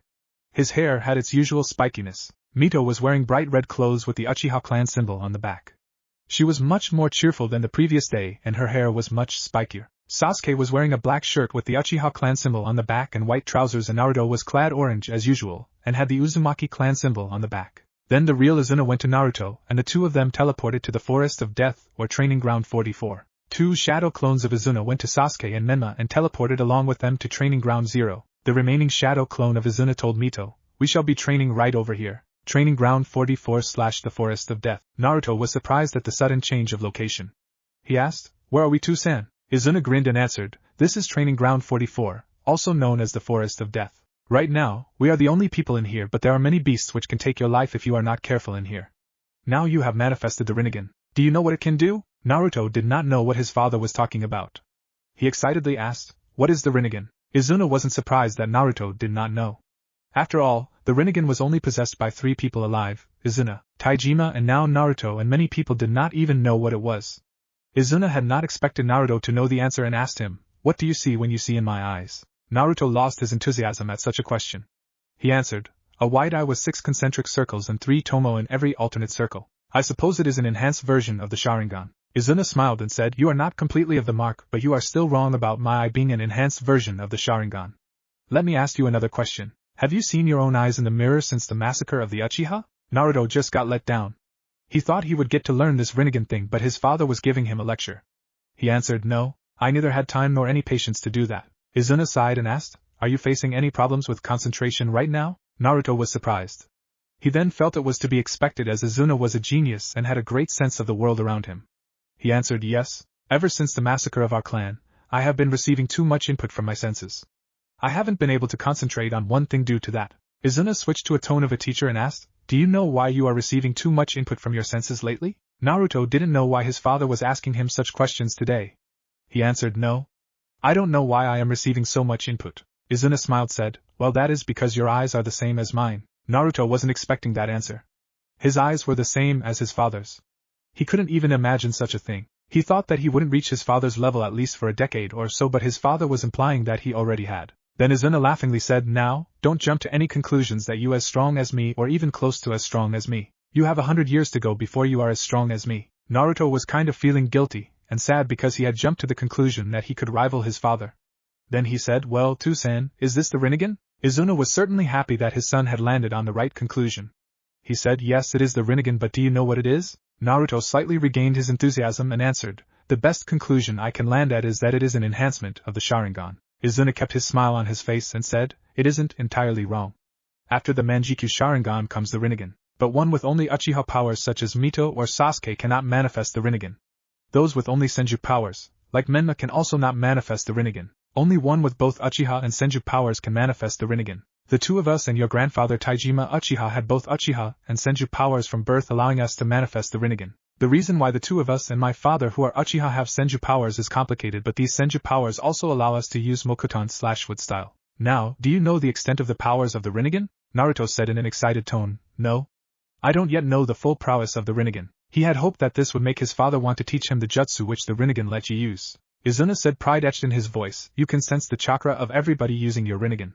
You can also teleport yourself or someone else using the Rinnegan. It increases your strength by a lot and allows you to have better chakra control. You can also absorb someone else's chakra using the Rinnegan. You can absorb jutsu using the Rinnegan, and you can also release the absorbed jutsu in a stronger manner using the Rinnegan. This also allows you to potentially copy Kekkai Genkai by absorbing them and reusing them." Naruto was astounded at hearing this. You could potentially copy Kekkai Genkai using the Rinnegan. It was like ninjutsu New Year for him, and he had gotten a lot of ninjutsu as presents from his father. Izuna added, "That is not all. You can dissect chakra into smaller pieces and combine chakra into bigger pieces. You can push and pull anything or anyone using immeasurable force. You can put almost anyone in a genjutsu. You can create huge heavenly objects using the Rinnegan as well." The first person to have manifested the Rinnegan, Hagoromo Otsutsuki, also known as Rikudo Sennin/Sage of Six Paths, is said to have created the moon using the powers of his Rinnegan. Naruto's mind was clearly blown by the huge range of powers the Rinnegan. He wanted to skip through the lecture his father was putting him through, and wanted to start learning to put the use of Rinnegan. He wanted to be the strongest user of the Rinnegan to have ever lived. Izuna further added, "You should be careful with the Rinnegan. You should not go around announcing your powers to everyone. I shall only train you to use the Rinnegan if you promise that you shall use its powers only when you need to save someone close to yourself, or when you have no other option." Naruto was getting excited. He knew that he shouldn't show off his powers to others. He told his father, "I promise to use the Rinnegan when I have no other option at my hand." Can we start training now? Izuna said, agreed. But first you need to work on your basic Kamui, Amaterasu, Susanoo, and your chakra armor. Naruto was clearly not happy at this. He wanted to learn to use his Rinnegan, but his father wanted him to first perfect his Manjikyu Sharingan abilities. He understood why, but he really wanted to master his Rinnegan. This blew away all his excitement and enthusiasm down the drain. Izuna looked at Naruto's saddish face and said, though your level 3 Susanoo more than enough for your age, your Kamui, Amaterasu and chakra armor can use a little more practice. Now we shall practice these 3 over the first week, then we can start on your abilities with the Rinnegan. Today and tomorrow we shall concentrate on your Kamui. Naruto was happy that he could practice his Rinnegan abilities for 2 weeks in which his father would train him separately. All of a sudden a few kunai came lashing out at him. He did the only thing that came to his mind. Used Kamui on all of them, and thankfully he had succeeded. He saw Izuna grin. He made a mental note to himself, be all the more alert when Tusan grins in the middle of a training session. Else, you will find yourself dead in the next second. While he made the mental note, about 100 or more kunai just came at him. He tried his best not to die. Meanwhile in training ground 3, Shadow Clone Izuna smiled and told Mito, I shall train you right over here. Before that, manifest your Manjikyu Sharingan. But be wary. If you use your Manjikyu Sharingan too much, you will go blind and you will have to transplant the eyes of someone who is close to you by blood who has also manifested their Manjikyu if you want to keep your vision intact. This is called the Eternal Manjikyu Sharingan. Mito was aware of her Manjikyu Sharingan, though she was perplexed about the fact that she would go blind as she overused the Manjikyu, and she had to take the eyes of a close blood relative if she wanted to keep her vision intact. She had felt her Manjikyu the day of the Uchiha massacre. She immediately did as she was told. Her Manjikyu was the same as his grandfather's before he had attained the Eternal Manjikyu Sharingan. Shadow Clone Izuna sternly told her, tried to cast Tsukuyami on me. Mito did as she was told. She channeled chakra into her eyes. She tried to use Tsukuyami. Itachi had done it many times. She tried hard but she was completely unable to use it. Shadow Clone Izuna understood that Tsukuyami was not one of Mito's Manjikyu's abilities. He told her, I don't think Tsukuyami is one of your abilities. Thus, I think Amaterasu and Kamui are the abilities of your Manjikyu Sharingan. Try to send this kunai into your Kamui time space. Concentrate on sending this kunai into a Kamui time space. Saying so, he took a kunai and placed it on the ground. He observed it carefully for results. Mito once again channeled her chakra into her eyes and tried to make the kunai go to another dimension. A small swirl began in the position of the kunai. It was working. The kunai was starting to go to another dimension. But the swirl stopped, and only a small part of the kunai had gone to another dimension. She got sad at the fact that her Kamui didn't work perfectly. Shadow Clone Izuna looked at her face and said, don't worry. You did your first time better than Naruto. He wasn't even able to break the kunai in his first go. Though now, he can probably send a moving kunai into his Kamui time space and break a huge tree into half like you just broke the kunai into 2 parts. You will also reach that level soon. Mito was actually celebrating at the fact that she was able to do Kamui better than Naruto at least. Her first go was supposedly better than Naruto's. Shadow Clone Izuna said, this week, we shall concentrate on your Kamui. Mito was excited to increase the extent of her Kamui. Meanwhile in Training Ground 0, Menma and Sasuke were brought here by 2 shadow clones of Izuna. One of them took Sasuke to one part of Training Ground 0, and the other shadow clone took Menma to another art of Training Ground 0. The part of Training Ground 0 to which a shadow clone Izuna took Menma. Shadow Clone Izuna asked Menma, what do you know about shadow clones except for the fact that they take a lot of chakra? Menma casually said, I don't know. Why would I know? As though it was unnecessary to him. Izuna hadn't been expecting anything else from Menma. He said, do you receive memories from your shadow clones when you use them? Menma was surprised. He said, I do not remember anything of that sort. Shadow Clone Izuna made another shadow clone and called it Shadow Clone Izuna 2 and asked Menma to make his own shadow clone. Menma made one. Shadow Clone Izuna 2 and Shadow Clone Menma went to a place where the original Menma couldn't hear them. They made a bet which Menma won and then dispelled. Once they dispelled, Menma jumped in happiness when he got to know that Izuna would later get him ramen at Ichiraku Ramen. Shadow Clone Izuna didn't care about it for he knew this was inevitable as Menma would have clearly asked for Ichiraku Ramen while going home. Then Izuna said, you see, there is a memory relay system in shadow clones. You know how to use them perfectly, and keep them intact for a long time. You can also share chakra among your shadow clones. Menma was celebrating as though he didn't care about it. He perhaps listened to no other part than the memory relay system and chakra sharing. Shadow Clone Izuna put his arm to his head and said, now we shall work on your Rasengan. Show me your Rasengan. Use it on the ground right over here. Menma channeled chakra and concentrated it above his palm. The chakra started to take a spherical form. Soon it had a spherical form and Menma hit it at the ground. It formed a small crater which could be considered as a toe of some animal which was slightly bigger than a human. Menma looked up to him in a glorious way. Izuna sighed and told him, that is not a proper Rasengan. It is too small to be called a Rasengan. The basics are the same but you need to concentrate a much more chakra for it to be called a Rasengan. Look at this. Saying so, Izuna formed a Rasengan in his hand. It was much bigger than Menma's. He hit it at the ground and it formed a huge crater compared to Menma's. Shadow clone Izuna told, see Menma, though mine was only slightly larger, it had much more chakra than yours, making a greater impact. You will have to do better than your Rasengan for it to actually be called one. You need to channel more chakra into your Rasengan if you want it to be greater, have a much greater impact. Menma now put his head down in sadness. He then put his head back up and asked, what should I do now? Shadow clone Izuna looked at Menma sulking and said, you need to practice more, besides, the more you practice, the more bowls of ramen I shall treat you to. Menma was kind of sad, but he was up to the challenge. He was getting ready to make a Rasengan when Shadow clone Izuna said, use some shadow clones. You will be able to gain more experience faster. Menma hadn't thought of it. He directly performed the hand sign for Shadow Clone Jutsu and 10 shadow clones of Menma popped up next to him. All of them started practicing the Rasengan. All of a sudden, that side of Training Ground Zero became the loudest place in Konoha. On the other side of Training Ground Zero, Shadow Clone Izuna intended to teach him Chidori/1000 birds/Raikirin/lightning blade. But he needed to know if Sasuke had lightning-style nature, so he took out a chakra paper from his pocket and asked Sasuke to channel his chakra into it. It got divided into 2 equal halves, one burning down and the other getting wrinkled. Sasuke didn't know what had just happened. He asked, why did only half of it burn and why did the other half get wrinkled? Shadow Clone Izuna wasn't surprised. He said, this means you have equal affinities for fire and lightning. The half which burned down shows your affinity for fire, and the part which crumbled shows your affinity for fire, and the wrinkled part shows your affinity for lightning. We will increase the strength of your fire style and lightning style over the first 2 weeks, and in the 3rd week, we will concentrate on something I like to call chakra armor. Sasuke was clearly excited. He had heard of the Gondame's chakra armor, and he was going to be taught how to do it. He had also seen Naruto do it, though it was only lightning-style armor. Sasuke had never known that Naruto could do that, and in a flash he had stabbed Itachi. When had he gotten so fast? Sasuke had to leave all of that and get to Naruto's level as quickly as possible. He had to be the one to kill Itachi. It had to be him. No one else would do. He had to get his revenge on Itachi for killing his mother and father. Shadow Clone Izuna said, hit me with the strongest fire style you know. Right away Sasuke got as much as chakra as he could and said, fire style, great fireball jutsu. A fireball came from his mouth. Izuna was impressed. It was large for Sasuke's age. If only he had better chakra control, he could have made a much bigger fireball. Shadow Clone Izuna said, Sasuke, you are strong, but not strong enough. You need to work harder on your chakra control if you ever want to get ahead of Naruto, Mito and Menma. Naruto and Menma have almost perfect chakra control. With the amount of chakra you just used to make a fireball, Naruto can make a fireball 5 times bigger. Just a little more practice, and you will also be able to do so. The words hit Sasuke as a bullet. Naruto could make a fireball 5 times larger than his with the same amount of chakra. He was leagues behind Naruto. If he didn't do anything fast, he would always be leagues behind Naruto. He couldn't let that happen. He asked with determination, what do I do for me to have perfect chakra control? Shadow Clone Izuna grinned and said, practice. That is all you can do right now. Sasuke was expecting a better answer than what he got. But if practicing was all he could do, he would do it until he became stronger than Naruto, and then go after Itachi. If practicing was all he could do, he would do it until he became stronger than Naruto. He started practicing his again. The same day, in the evening, Konohagakure, Naruto, Mito, Menma and Sasuke were returning to their homes. Naruto was clearly strained.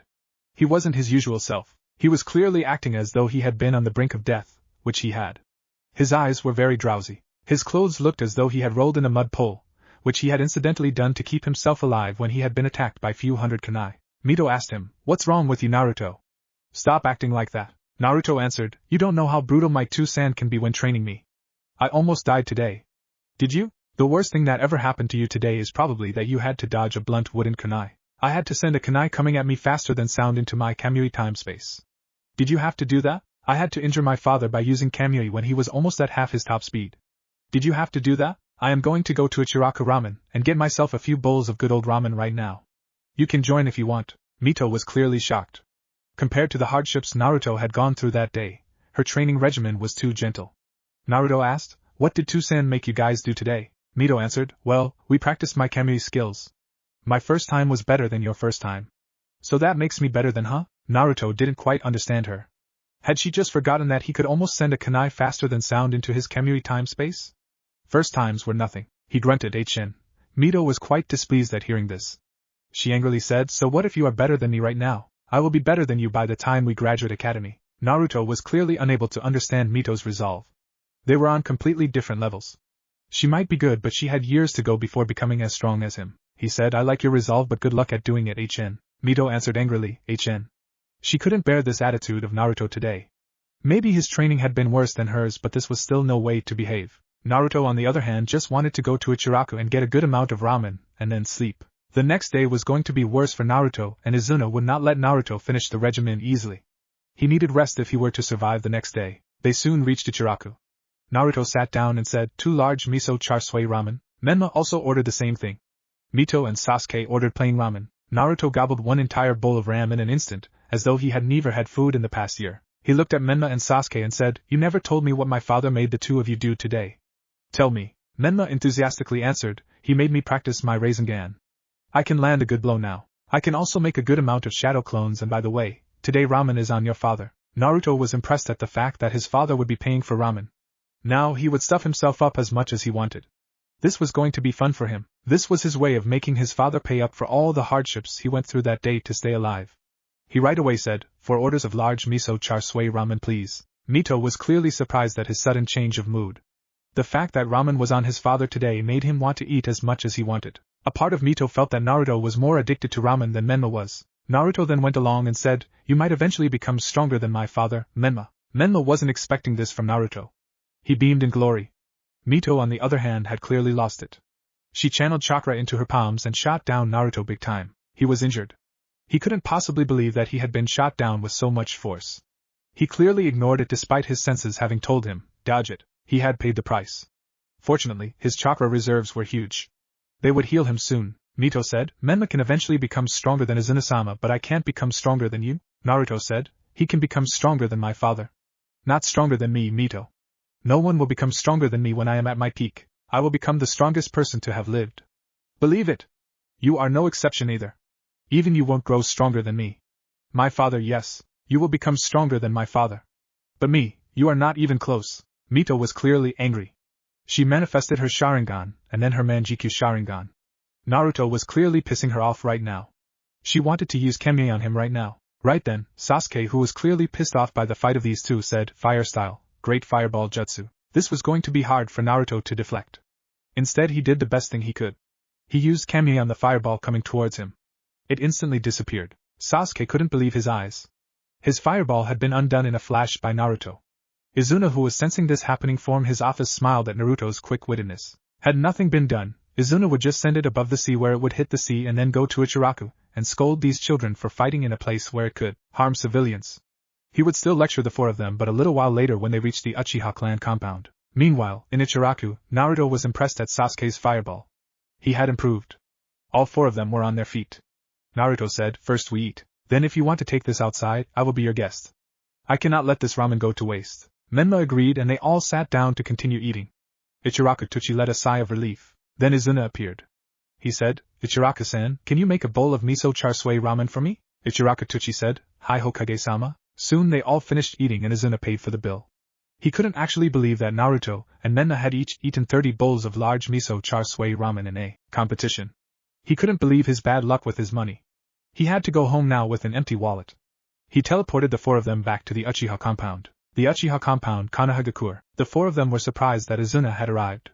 If not, they would have gone to Training Ground 3 and fought it out between themselves, with Naruto clearly emerging victorious. None of them could imagine anything otherwise. So either way, they were happy Izuna had come. Izuna was clearly angry at them. Naruto actually was about to pee in his pants. Everybody was clearly scared right now. Izuna's killing intent was like none others. When fully unleashed, it would most probably destroy all the 5 nations in one small blow. That was how strong Izuna was. His kids knew nothing of that, but Naruto could feel a lot of chakra coming from Izuna. His chakra levels were completely different from what he had seen in the morning. Izuna was clearly angry on them. He said, What were you doing, fighting in a civilian-populated area? You could have killed people. What is wrong with you, Mito? I thought I told you that overusage of the Manjikyu Sharingan can make you go blind. And you, Naruto, I thought I asked you not to run around showing off your powers. Just because you are stronger than your peers, stop acting as though you are the greatest human alive. You are extremely arrogant with that attitude. You never act like that. What was wrong today? Naruto couldn't believe his luck. He was being scolded this badly by his father. Izuna wasn't using any chakra to discipline them, because right now if he did discipline them, they would not survive. Naruto was clearly scared to the bone and was shivering. He knew that he was seeing what no one else was. There were over 10 invisible shadow clones which only he could see using his Rinnegan. They were ready to restrain the 4 of them if they got some ideas. Izuna was using Limbo Jailer, and the four of them would be no match for them. Izuna was taking all the precautions he possibly could. Naruto was shivering and said, "Sorry, Tusan. I shall and never show off my powers again. Especially in CI civilian populated areas." Izuna said, "Good, so you three are not going to show off your powers in civilian populated areas either. If you do, you are grounded." Saying so, Izuna disappeared. All the invisible shadow clones Naruto was seeing were also gone. Naruto fell on his knees and breathed a sigh of relief. The rest of them were extremely shocked at Naruto's behavior. She thought that he was really scared of his father. Izuna-sama was not scary unless he looked you in the eye when he was angry. Probably Naruto saw something different using his eyes. Menma looked at Naruto and said, "Hey, despite all of your strength you can't stand up to Tusan. Look at me. I can do that while you can't." Hey. Naruto's mood suddenly changed from scared to angry. Menma got the same vibes from Naruto as he got from Izuna. He stepped back in fear. Then almost all of a sudden his mood changed again. He said, "You can't even stand up to me when I am angry. You are talking about standing up to Tusan," and laughed, and the four of them laughed, and went to their respective homes. A day before the beginning of the academy, Training Ground 3, Konohagakure, Naruto, Mito, Sasuke and Menma had assembled for the last day of their training by Izuna. From the next day, they would go to the academy, which was a waste of time according to Izuna, and ever since the Uchiha massacre, no one was going to be allowed to graduate from the academy before the age of 12. The standards of the academy had also gone far below what they were previously. The academy also took huge amounts of time. Almost half the day was spent uselessly in the academy according to Izuna. The only reason the academy was helpful was because it allowed you to make new friends. Else it was clearly useless, which was why Izuna had taken the leave of 1 month to train the four of them perfectly. Now, that 1 month was coming to an end. Today, they would all be testing their abilities together against him. He hoped that they would be able to keep him from sending out any jutsu, but knowing Naruto and Menma, he thought that he would be on the receiving end more than the sending end. He said, "You four have until noon to get one of these bells from me. As you can see, there are only 2 bells. The 2 which do not get any bells will either be allowed to have lunch nor be allowed to have dinner. You will also not be allowed to have breakfast the next morning. I hope that I have made it clear to the 4 of you. Your time begins in 3, 2, 1 now." All of them dispersed and met at the same point. Naruto said, "He wants to check our teamwork. It's best if we work together. We will all get our next 3 meals properly." Sasuke arrogantly said, "You might need teamwork. I can get it by myself." Naruto said, "Don't be arrogant, Sasuke. If you are arrogant, you will end up without any food for the next 24 hours and you will make the rest of us end up in the same condition as you. Mito shall make an opening and distract Tusan while you and Naruto go get the bells. It is bound to fail, but it will impress my father that we are working together, and might just show us sympathy at noon, and permit us to have food." Sasuke said, "HN," and jumped and went to get the bells himself. Menma did not want to wait for Naruto, Mito and Sasuke and jumped right in front of Izuna. Izuna was not surprised at Menma's behavior. He still needed to learn a lot about being a shinobi. Izuna looked surprised at Menma, yet that was in his nature. He said, "What do you plan on doing coming at me like that?" Menma said, "The others are planning on some strategy one don't understand and I clearly don't want to wait for them. So I came over here myself to take on you." Izuna sighed and said, "Try all you want," and opened one of Jiraiya's books, The Tales of a Gusty Ninja. Over the course of almost 1 month Menma had been practicing nothing but the Rasengan. Just one Rasengan of his could level an entire building. That was just a normal Rasengan. He had gotten a little higher and went for the giant Rasengan. That could probably destroy the great stone faces in just one blow. Menma did the hand sign for Shadow Clone Jutsu, and about 15 shadow clones of himself popped right next to him. They were all doing the Rasengan. Menma and his shadow clones jumped at Izuna with the Rasengans about to hit Izuna. Izuna said, "Almighty push," and all the shadow clones of Menma flew away, dispelling simultaneously. Menma couldn't believe what had just happened. All of a sudden Izuna was behind Menma in a crouched position. He said, "Fire style, 1,000,000 years of pain." Naruto instantly got to know that his father was going to destroy Menma. He also had Limbo Jailers restraining Menma. Naruto had to do something. Though his teleportation was not as accurate as his father's, he could save Menma. He instantly teleported Menma to a different place and Izuna's hand went through thin air. Menma did not know what had happened and concluded that Naruto must have saved him. Izuna got up, said, "Naruto, I will first take care of you, else it is going to be a pain to defeat the others with you coming in the middle all the time. Now show yourself, or do you want me to come to you?" Naruto knew he was done for and told Mito, "We shall create an opening now and hope that Menma and Sasuke use that opening." He teleported himself and Mito and teleported Naruto to where they had come from. Naruto manifested a full chakra armor, and it contained both fire style and lightning style. It had the 6 paths symbol on both the back and front. Izuna was impressed at Naruto's armor yet again. Over the course of the first week, he had almost perfected his Kamui and Amaterasu, and could manifest a full body armor, and could even do a level 4 Susanoo. Then he began to practice his Rinnegan abilities. He could do universal pull and almighty push almost perfectly. They were the easiest. He could absorb weak jutsu and pure chakra if he was in physical contact with the person whose chakra he was absorbing. He could create one limbo jailer. He could teleport well, though he was not perfect. He could teleport anything accurate to 2 meters. That was good.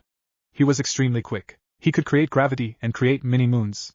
His wood style had also gotten better. Mito, on the other hand, had gotten close to Naruto's level of perfection of the abilities of the Manjiki Sharingan, and could also do a level 4 Susanoo. She could do a level 3 Susanoo, and could absorb water like the second Hokage. Her fire style was also good. It was almost a fifth as strong as Itachi's. Naruto and Mito together did a Susanoo. This surprised Izuna. They were able to go all the way to level 5 together. Then an equal number of shadow clones of Naruto as the number of limbo jailers Izuna was using appeared, and a limbo jailer of Naruto also appeared behind Izuna. Izuna did not notice this. Then all of a sudden, they attacked simultaneously, and Naruto's limbo jailer restrained Izuna while keeping him from infusing any chakra. Izuna absorbed the limbo jailer of Naruto and hit the Susanoo head-on. Naruto was not done yet. Izuna was now open to attack. Naruto teleported Sasuke and Menma to where they were just in front of Izuna in a perfect position to dislodge Izuna. Izuna noticed this. He saw that Naruto made use of the situation, and now that Izuna's chakra was directly in contact with Naruto's, the only option was to absorb the Susanoo, and then teleport. The conditions gave him very little time to do so. He absorbed the Susanoo, and just as Naruto's and Sasuke's foot was going to make contact with Izuna's chest, he teleported to the ground, and Naruto did the same, and all of them were on the ground. Sasuke had manifested a chakra armor made of lightning and fire styles, except, the chakra was in the leg and not in the arm. When both were combined, an entire limb was still his limit, but if it was just one, he could do it in 2 limbs. Izuna knew that he had underestimated them. All the 4 of them were working together. This was not going to be as easy as Izuna had expected it to be, though he had not expected them to work together, but he had overestimated their strength when they worked together. He was sure of that. He had been expecting more than what he had received from them. He grinned and said, "Good job catching me off guard, but I assure you, you will not catch me off guard again." Izuna thought to himself that he would not make them fast for the next 24 hours and decided that he would get them ramen at Ichiraku's. Naruto, on the other hand, tensed a little more, knowing that he was done for by seeing that grin on his father's face. He remembered the mental note he had made on the first day, and it had always proved to be right. Meanwhile, Naruto and the others were thinking that they were done for and they would have to fast for the next 24 hours. While they were thinking, Izuna said, "Naruto, I will first take care of you. Then I shall take care of the others. You are causing troubles to me right now." Izuna came and crouched right behind Naruto, and about 2 limbo jailers were restricting everybody to where they were. They could not move, for limbo jailers were restricting Naruto to his place. Izuna said, "Fire style, 1,000,000 years of pain." He was about to thrust it into Naruto when all of a sudden, one limbo jailer of Naruto was keeping Izuna from using fire style, 1,000,000 years of pain on him. Then he used as much as chakra as he could and teleported himself to another place, and did the hand sign for Shadow Clone Jutsu, and 12 shadow clones of Naruto popped up, right next to him. Naruto then teleported the rest of them next to him. He said, "You will have to do better than that if you want to put me down." Naruto wasn't easy to put down. Izuna had to agree. Izuna also couldn't use strong jutsu cause they were still not god enough to stop them. He said, "Well, you escaped me this time. Now escape this." Universal pull. Saying so, he raised his arm and manifested a lightning and fire style armor on his arm, and Naruto came flying towards Izuna. Naruto's chakra armor was no match for Izuna's. As the only thing Naruto could do now was Almighty Push. He said, "Almighty Push," and all of a sudden, just before he was stabbed by Izuna's arm, he stopped, and then he teleported back to where he came from. He was shivering, and all of a sudden, an alarm rang, and it was already noon. None of them had gotten a bell. Izuna said, "I give you half an hour more to get at least one of these bells." Naruto took the chance and got in the same position as Izuna had gotten a few minutes ago, and used all the shadow clones he had and the limbo jailer of his to restrict Izuna's limbo jailers and Izuna himself, with one of them hitting Izuna at a vital chakra point, thus keeping him from using any of the Rinnegan's abilities, and Naruto used fire style, 1,000,000 years of pain on him. But contradicting Naruto's thoughts and expectations, Izuna absorbed the jutsu and dodged it, then teleported from there. He was impressed and said, "You did well, Naruto, but did not get the bell." Naruto said, "Which bell?" "This bell?" Showing the bell he had taken from Izuna just before he had teleported.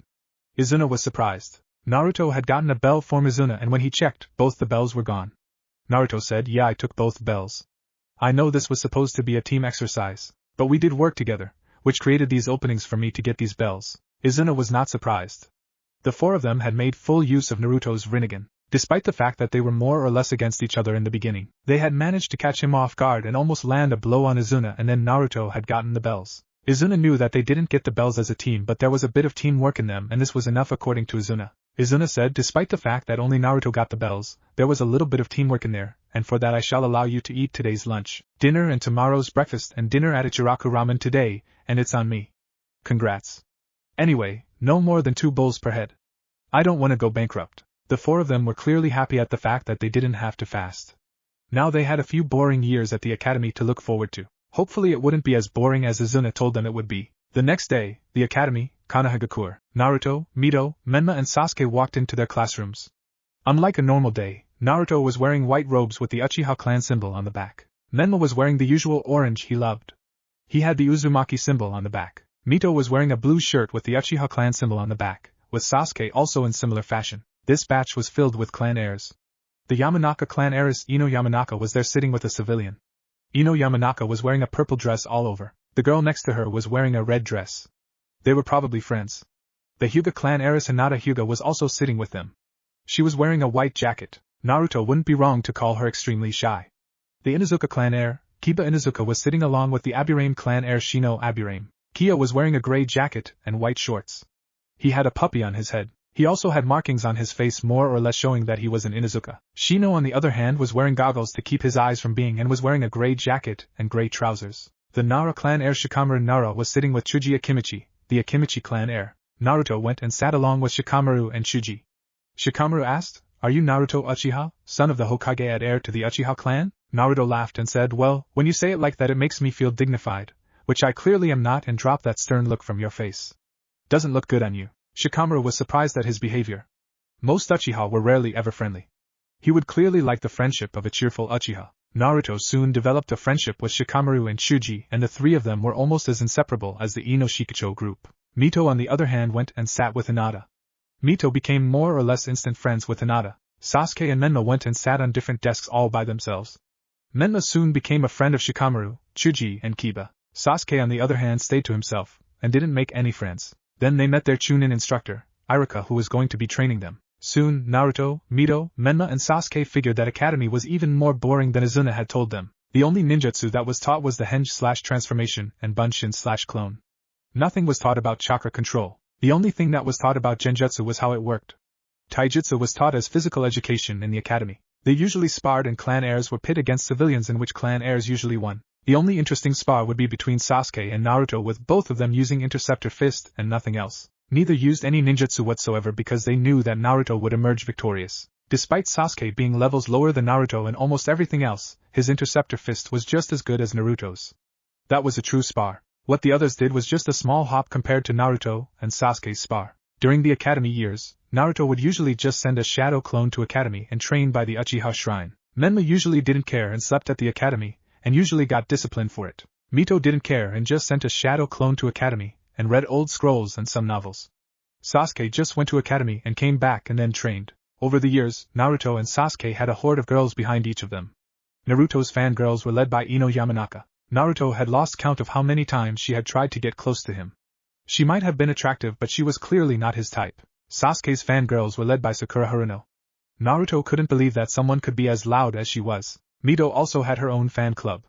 She was clearly attractive. Naruto only saw her as a sister, but few people knew that he would feel in a completely different way towards her in a few years. Her fan club was led by Inuzuka Kiba, who had asked her out over 50 times during the academy years, all of which she had turned down in an ice-cold manner. So much so that she got the nickname the new Ice Queen of Konoha. Menma, on the other hand, was clearly avoided by most of the girls except Hinata and Mito. Naruto knew that if Menma showed his full strength, all the girls would leave Sasuke and go behind him. He didn't know why they avoided him. Nevertheless, he was still popular because he was the brother/friend of Naruto, and was also respected for his strength among the boys of the class. 3-year time lapse. The Hokage's office, Konohagakure. It was now 3 years since the Uchiha clan massacre. Naruto rarely ever went to the academy. Menma's pranks, on the other hand, had gone up tenfold. Thanks to him, the Hyuga were the laughing stock of the village, and were also the reason Izuna was more or less bankrupt right now. Luckily, he hadn't taken any loans to repay the Hyuga, else he would have been in more debt than Lady Tsunade, and she was known as the legendary sucker for gambling. He would be really happy if Menma stopped his pranks. Thanks to Menma, the Hyuga compound was now called the Fortress of Death, with no one being allowed close to it without permission of the Hyuga Patriarch, but yet Menma had pulled off pranks against them. Once he had gone so far that they started using the harshest jutsu of 8 trigrams against him. He still managed to prank them big. This earned him the name God of all pranksters. He became a legend among all students, all boys and a few girls. After this, a few girls stopped going behind Sasuke and went behind him, but he was clearly not interested in that kind of thing, though Menma didn't understand why Hinata still went behind him even though the Hyuga were the butt of most of his jokes. Menma had also become much stronger over the years. He could level the Hokage tower with his Rasengan, but after that, his chakra would be depleted though in just a few years. His chakra would be so much more than what he had right now. Naruto could do a level 5 Susanoo now and had almost perfected the abilities of his Rinnegan. Mito could do a level 4 Susanoo and was almost as good as the Night-Aim Hokage with water style, and she would be just as good if not for her not having a lot of chakra. Sasuke's fire style was a third as strong as Itachi's and would be just as strong as Itachi's if he had more chakra. All in all, Naruto, Menma, Mito and Sasuke were going to be strong shinobi. Izuna felt that Naruto was old enough to know the truth about the Uchiha clan massacre, and that Itachi was not really responsible for the clan massacre. He sensed that Naruto had actually gone to Academy Todi. He might want to discuss something with Shikamaru. Naruto had been to the Uchiha shrine the previous day and read the shrine for the first time. He probably wanted to discuss more about it with Shikamaru. Anyway, Izuna had to discuss something more important with Naruto, and he teleported. The Academy, Konohagakure. Izuna had teleported directly to the class in which Naruto was studying. The students were astounded at this. Iruka bowed down and asked, "What brings you here, Hokage-sama?" Izuna politely said, "I would like to borrow Naruto for a while." "Naruto, leave a shadow clone here and come with me." Naruto did as he was told and left with Izuna as they both teleported to a different location. Most people were stunned at this. Naruto's fangirls just cheered at the fact that he could do a Jonin-level ninjutsu. His friends weren't surprised all. They knew that he was really good, but they didn't know just how good he was.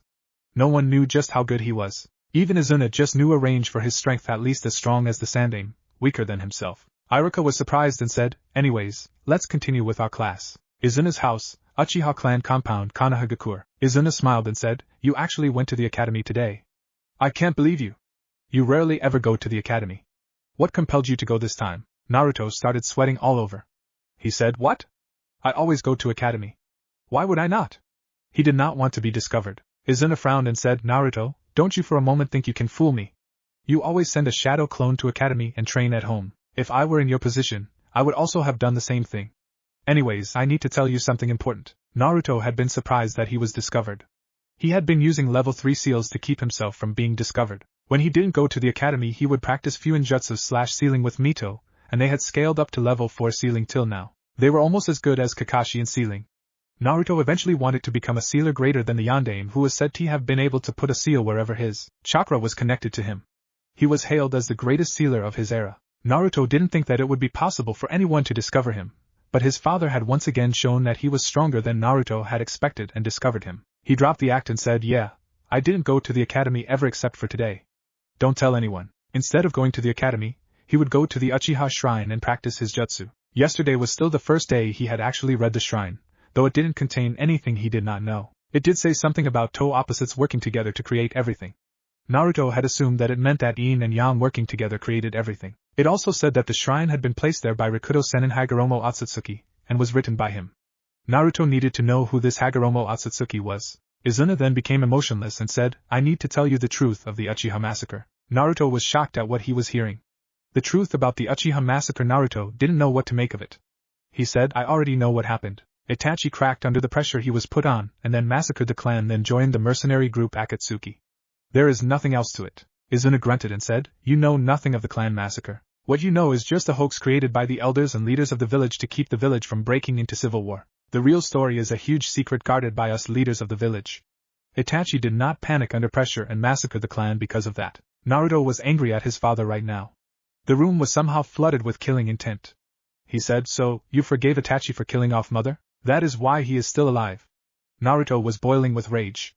How could his father have forgiven Itachi for killing his mother? Izuna, to counter Naruto's killing intent, flooded the room with his own by angrily saying, "Itachi did not kill your mother. Neither did he kill Shisui, nor did he take Shisui's eyes." Naruto couldn't believe what his father was saying. He let go of the killing intent and the anger and said, "What do you mean?" Izuna also let go the anger and killing intent and said, "I mean exactly what I said. Itachi didn't kill your mother. It is a person who calls himself Madara Uchiha. I can't track him. But once he gets in range for me to teleport to him, he will be dead. As for Shisui, he committed suicide after being badly injured by then elder of village and current SS criminal, Danzo Shimura. He also has the Rinnegan which he gained by stealing Manjiki Sharingan and grafting the cells of Hashirama Senju into himself. Danzo stole one eye of Shisui and Shisui gave his other eye for protection to Itachi, then committed suicide by falling down the final valley. Danzo then had Itachi massacre the clan. I shall tell you this, had Itachi not done so, I myself would have massacred everyone myself. Naruto was more than shocked at what he was hearing. Izuna said the reason why Itachi massacred the clan is much more complicated. The Uchiha were planning a coup d'etat to take command over the village and rebel against me. A secret society within the Uchiha formed with hatred rising due to many suspicions placed on them. Their demands were exorbitant. If I agreed to them, the village would break into civil war against the Uchiha, and me leading to a fourth great shinobi war. If I did not agree to their demands, they would take control by force, which would again lead to civil war, then again leading to the fourth great shinobi war for control of Konoha. I initially wanted to do something to save my Uchiha brethren, but it soon dawned upon me that in the current situation, getting rid of the clan was the only viable option. Naruto said in a depressed tone, there is always a way to save everyone. Izuna also let his motions leak. He said, not always. You will understand later. This time clearly there was no chance to save everyone. Had Minato lived, there would be a chance of doing so, but not now. Naruto said, I understand why Itachi massacred the clan, but he is a criminal because he joined the Akatsuki. Izuna smiled and said, he is actually a spy inside the Akatsuki for Konoha. I was the one who gave him that mission. Naruto was shocked at what he was hearing. Izuna then said, you only know this because you are an Uchiha. You will not reveal anything from what you heard to anybody else. Not even your closest friends or siblings. Naruto said, I won't reveal it to anyone. Izuna said, good. It might be a lot to take in, but what I told you is the truth. The truth is never simple and always harsh. We have to live with it. Now off you go to the academy. Izuna teleported Naruto to the academy and rested in peace and went back to his office to take care of paperwork sitting in his office. 2-year time lapse. The day of graduation exam. It was time for graduation from the academy. The exams were to be held that day. All of them were asked to write a written exam first. Most of them passed easily. Menma had barely passed. Then it was turn for the projectile skills exams. Naruto and Mito got a perfect score of 20 on 20. Sasuke got a good 17 on 20 and Naruto achieved 15 on 20, being a few of the best scores. Then the ninjutsu skills were tested. Everybody was asked to do the henge and the bunshin no jutsu. Everyone did it easily. Naruto henged into Madara Uchiha. All of the youngsters mistook him for a transformation into Izuna, but Iruka understood that it was Madara. There were differences between Madara and Izuna. He was surprised. He was thinking why Naruto did that. Nevertheless, Naruto then transformed back to himself. He was very tall for his age. He was now almost as tall as Madara and even looked a lot like Madara in his peak. Everyone was just pissed, thinking that he had just transformed to make him a few centimeters taller, and make his hair a little more unkempt. They didn't like the fact that he just made himself taller, and he could pass easily. He then did bunshin. About 50 bunshin popped around. Everyone was surprised. They all popped, and Naruto passed. He took his headband and took a place. Sasuke soon followed and did the same, but he henged into his father. Soon Mito came to finish her exam. She henged into the ideal form of herself which she wanted for, and she got a lot of cheers from the boys. She then completed the bunshin, took her headband and moved ahead. Menma then came and did the henge. He henged into something that gave Iruka the biggest nosebleed in his life. Menma transformed back and did the hand sign for the Kage bunshin, and a few shadow clones of himself popped up next to him. Iruka was surprised. He didn't know that Menma could do the Kage bunshin. He passed Menma, and Menma was now a genin. The same day night, in the Uchiha clan compound, Mizuki, who had been one of the judges of the graduation exam, had come by to visit Menma. Menma just came, and when he saw Mizuki he said, Sensei, what are you doing here? Mizuki said, I just wanted to talk to you. Can you come to the forest with me? Menma said, fine. They soon reached the forest when Mizuki said, now, I shall kill you and then take revenge on Konoha. Menma was shocked. He hadn't seen this coming. He asked, why do you want to kill me? Mizuki said, how would you know? You monster fox. No one has yet told you. Of course, this all makes sense. No one would tell you what you really are, you monster fox. You are the nine-tailed fox which attacked the village 12 years ago and killed everybody. You are nothing but a monster. Right then Izuna appeared. He said, you have said and done enough damage. I shall not allow you to do any more damage, Menma. Mizuki stood in shock. All of a sudden, he felt many people binding him. Izuna manifested the Chidori and stabbed Mizuki with it. He said, you are the true monster here, Mizuki. Mizuki collapsed with a lot of blood flowing from his body. Izuna turned towards Menma and said, you don't need to worry, Menma. You are no monster. I intended to tell you this once you were completely ready to take on the Kyuubi. But since you already know, I shall tell you this, the Kyuubi is no demon either. He has been through the same treatment you received by the villagers, by everyone and all the time. He is just a misunderstood person, not unlike you were misunderstood by everyone in the village. Menma took all of that in. He was crying right now. Somewhere deep down the Kyuubi was also listening to this. He could also not believe that Izuna, who was the grandson of Madara Uchiha, thought of him this way. The Kyuubi hoped that the tailed beasts might at last get some respect if Izuna wanted that. Izuna did remind the Kyuubi of the Sage of Six Paths. He thought he would never meet another person like that ever.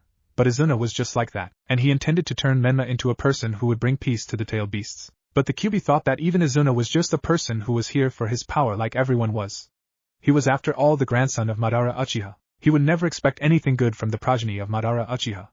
He hoped that at least he would be able to get out of Menma by giving him his chakra. Yes, that was what he would do until he got out and exact revenge on Izuna. The day after graduation exam, the Uchiha clan compound Konohagakure, Naruto had just woken up. He had become a genin yesterday, and he was to be put into a team the next day. If anything, he was sure that he would be put under Kakashi Hataki's wing. According to his father, Kakashi was one of the 2 strongest ninja in the village, and the only person in the village who could beat him was Izuna. Kakashi was known as Copy Ninja Kakashi and Kakashi of the Sharingan by people outside the village. His lightning style could only be rivaled by Izuna, Naruto and Jonin or higher Kumo shinobi. His fire style was as good as Itachi's. His water style was just as good as if not better than Kirigakure's shinobi. His earth and wind style were also almost unrivaled. According to Naruto, he was the only person fit to train him. Today, Naruto was going to get himself a long blade made of chakra metal. That would be a perfect extension to his skills and body when he was fighting. Then he would persuade Izuna to show him a genjutsu of the best wielders of swords in history, copy them using his Rinnegan, and become one of the best swordsmen in history himself. That was what he was going to do that day. He went to his bathroom, took a shower, came out and then put on a black shirt without the Uchiha crest and a black pant. His hair was spiky as usual. He came out of his house and was about to go to the weapons shop to get him a long blade when a shuriken just crossed him. He was not dumb and caught it with his arm and turned around to see Mito. He frowned and said, "Why did you shoot a shuriken at me?" Mito just laughed and said, "'Cause you can dodge it, loser." "Anyways, are you ever going to submit your form for becoming a shinobi?" Naruto blinked in surprise. Which form was she talking about? He said, "What form?" Mito sighed as though this was regular and replied, "Your identification form, you idiot." Naruto was shocked and screamed in anguish. He shivered and asked, "When is the last date to submit it?" Mito smiled and replied, "Today." Naruto regained his calm posture and said, "Looks like my sword will have to wait." "Have you submitted your form, Mito?" Mito said, "Of course I have." "I did so yesterday." Naruto said, "Well, I be going right now," and jumped to go to the Hokage Tower. The Hokage Tower, Konohagakure. Naruto went to the top and got himself a picture where he met Menma. Menma had dressed himself in an extremely comical way for his identification picture. Naruto laughed and sighed to himself. Then the both of them went to submit their forms. Upon entering the Hokage's room, they saw that the Sandaime was seated on the chair and Izuna was nowhere to be found. Naruto asked Sandaime-sama, "I mean no offense, but where is my father?" The Sandaime Hokage Hiruzen Sarutobi just sat there. He said, "He is on a long-term paperwork duty. For a small while, I will be in this office." He had a slight smile on his face. He was wearing the common Hokage robes. The room was filled with no one else except for Irika. The Sandaime spoke, "So, have you boys come to submit your forms?" Both Naruto and Menma said, "Yes." Sarutobi said, "Fine, I will take Naruto's first." Naruto went ahead and gave his form. It had his picture. It then had, name, Uchiha Naruto, father, Uchiha Izuna, mother, Uchiha Kaikyu, grandfather, Uchiha Taiima, great-grandfather, Uchiha Madara, age 12 years. Sarutobi said, "Well, as of now, Naruto, you are a full-fledged Konoha shinobi." Naruto had a strong grin on his face. He was happy. He hoped that the first mission of his team would be A or at least be ranked. He had no clue that he would get at best a D-ranked mission first. Sarutobi then took Menma's form. He was shocked at the picture. He said, "Menma, for the third time, take a picture by which people can recognize you. This is your identity." To that Menma used his sexy jutsu and transformed into a goddess in the Sandaime's eyes and said, "You want me to take a picture like this?" The Sandaime's nose started bleeding in a stream. Then Menma transformed back. Naruto saw the form when the Sandaime handed it over to Menma. Naruto laughed like he had never laughed before. Menma had taken a picture with paint all over his face. Menma frowned at that. Naruto accompanied Menma for another picture where Naruto forced Menma to take a picture in his normal look. They then came back to give Menma's form. The Sandaime said, "Finally, Menma, you give a proper picture. For that I am very grateful." The form had, name, Uzumaki Menma, father, Uchiha Izuna, mother, Uchiha Kaikyu, grandfather, Uchiha Taiima, great-grandfather, Uchiha Madara, age 12 years. Then from a door came a young boy with a kunai in his hand ready to strike. He headed towards the Sandaime. He said, "Old man, today I shall defeat you and become the Rokudame Hokage." The boy who just said that was young. He was also short. He was wearing a yellow shirt and a white short pant. He was wearing a helmet over his head. Just as he said that, he slipped on his own clothes and fell down. The Sandaime said, "Forgive me for this scene. This is my grandson Konohamaru." Upon hearing this, Konohamaru looked at Naruto and Menma and said, "You too. You must be the one who made me slip." All of a sudden, Izuna entered the room. He was wearing the Hokage cape and a black t-shirt below. He was also wearing shorts. He had come casually to work that day. His hair was worse than ever. He had been putting stamps and checking every file for the past 3 days and he was bored. He had not even returned home. He looked at Konohamaru and said, "Another attempt in 1 day. Did you slip again, Konohamaru?" Konohamaru made an angryish face and said, "I didn't slip on my own." Izuna laughed slightly and said, "Anyways, Naruto, you are coming with me." Naruto was surprised. After all these days, and today of all days his father wanted to meet him. He wanted to buy a long sword. Naruto followed Izuna out as they made their way to training ground 3. Konohamaru still had the sad look on his face. Just then another shinobi entered the room. He was wearing completely black clothes. He was a jounin. He was wearing a bandana over his head and was wearing black sunglasses. He was none other than Konohamaru's tutor, Ebisu. He looked at Konohamaru and said, "Honorable grandson of the Sandaime, you must come with me to train right now." He then saw Menma. He was extremely angry at looking at his face. He was thinking of Menma as nothing but a monster. Just then Konohamaru went up to Menma and said, You are the one who made me fall down." "What did you do?" Menma said angrily. "I didn't make you fall down, idiot." Saying so, he picked up Konohamaru and was about to punch him when Konohamaru said, "I am the grandson of the Sandaime Hokage, hit me if you want." Menma got angry and hit him even harder. He said, "I don't care of any of those and besides I am the son of the Gandaime Hokage." Saying so, he walked out. Konohamaru followed him. Meanwhile, training ground 3, Konohagakure, Izuna smiled and said, "I need to give you something important." Naruto was kind of excited. He was hoping for some kind of new jutsu. Izuna then used Kamui and brought a long sword. It was made of chakra metal. It was 150 centimeters long in total and 4 centimeters wide. Naruto himself was only 155 centimeters tall. Its blade was 125 centimeters and the hilt was itself 25 centimeters long. It was long by all standards. It was a double-edged sword. Its edges were just 0.001 millimeters thick, i.e. it was very sharp and it could cut through almost all weapons. It was just 0.1 millimeters thick in the center. It had a diamond in center of its cross-guard star. It could basically absorb any chakra from its user and amplify it. The hilt's grip *** was made of extremely strong chakra metal and was covered by chakra-enhanced leather for better grip. The hilt's pommel *** was lighter than the usual long blade pommel for enhanced speed.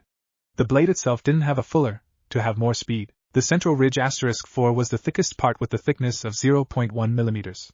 At the end the blade was streamlined for the last 10 cm, and the point was very sharp. The blade was also chakra-enhanced for more strength and durability. So even a very strong battle hammer wouldn't be able to break it even when the sword was at its weakest. It was very light, weighing only 10 g, including the hilt and the blade, with the hilt itself weighing 8 grams. The scabbard had 2 seals on the front end, one at the bottom, and one at the top. The sword had a seal on the back end and had the symbols of all the 5 elemental chakra types engraved on it in gold. Cross-guard * on a sword. The cross-guard, or cross-guard, also known as quillins, is a bar of metal at right angles to the blade, placed between the blade and the hilt. The hilt's grip *** the grip is the handle of the sword. The hilt's pommel *** the pommel is an enlarged fitting at the top of the handle. Then Izuna brought out a scabbard from his kamui.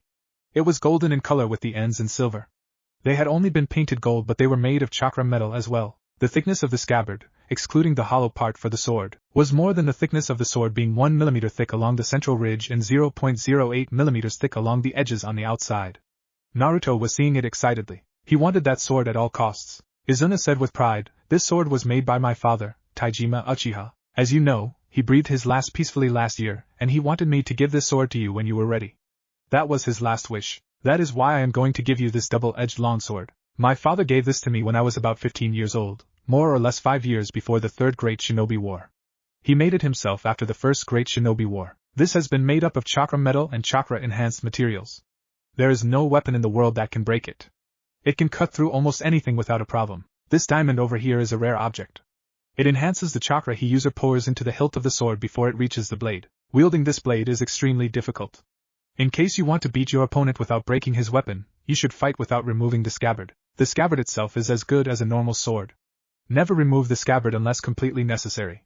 By pouring in chakra, you can make the edges even sharper. The name this sword has earned is Kami no Ken / God Sword and Sure no Ken / Death Sword due to the strength and sharpness of the unsheathed sword, and that nobody, but its users, who has seen it unsheathed has ever survived.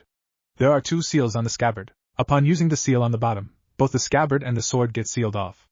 Upon using the top seal, only the scabbard gets sealed off so that you can use it unsheathed. The sword has 1 seal on the back using which the sword gets sheathed. I will give this sword to you when and only when I deem that you are ready.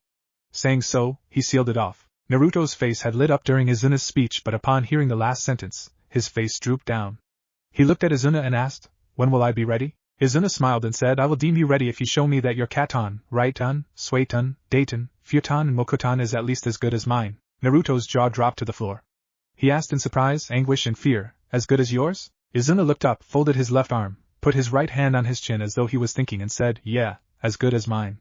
Then he grinned. Naruto said in fear, I guess I shall wait for a few years in that case. He smiled and tried to retreat, but his father said, if you don't try today, I shall never give this sword to you till my death, and I have a long time before my death. Naruto gulped.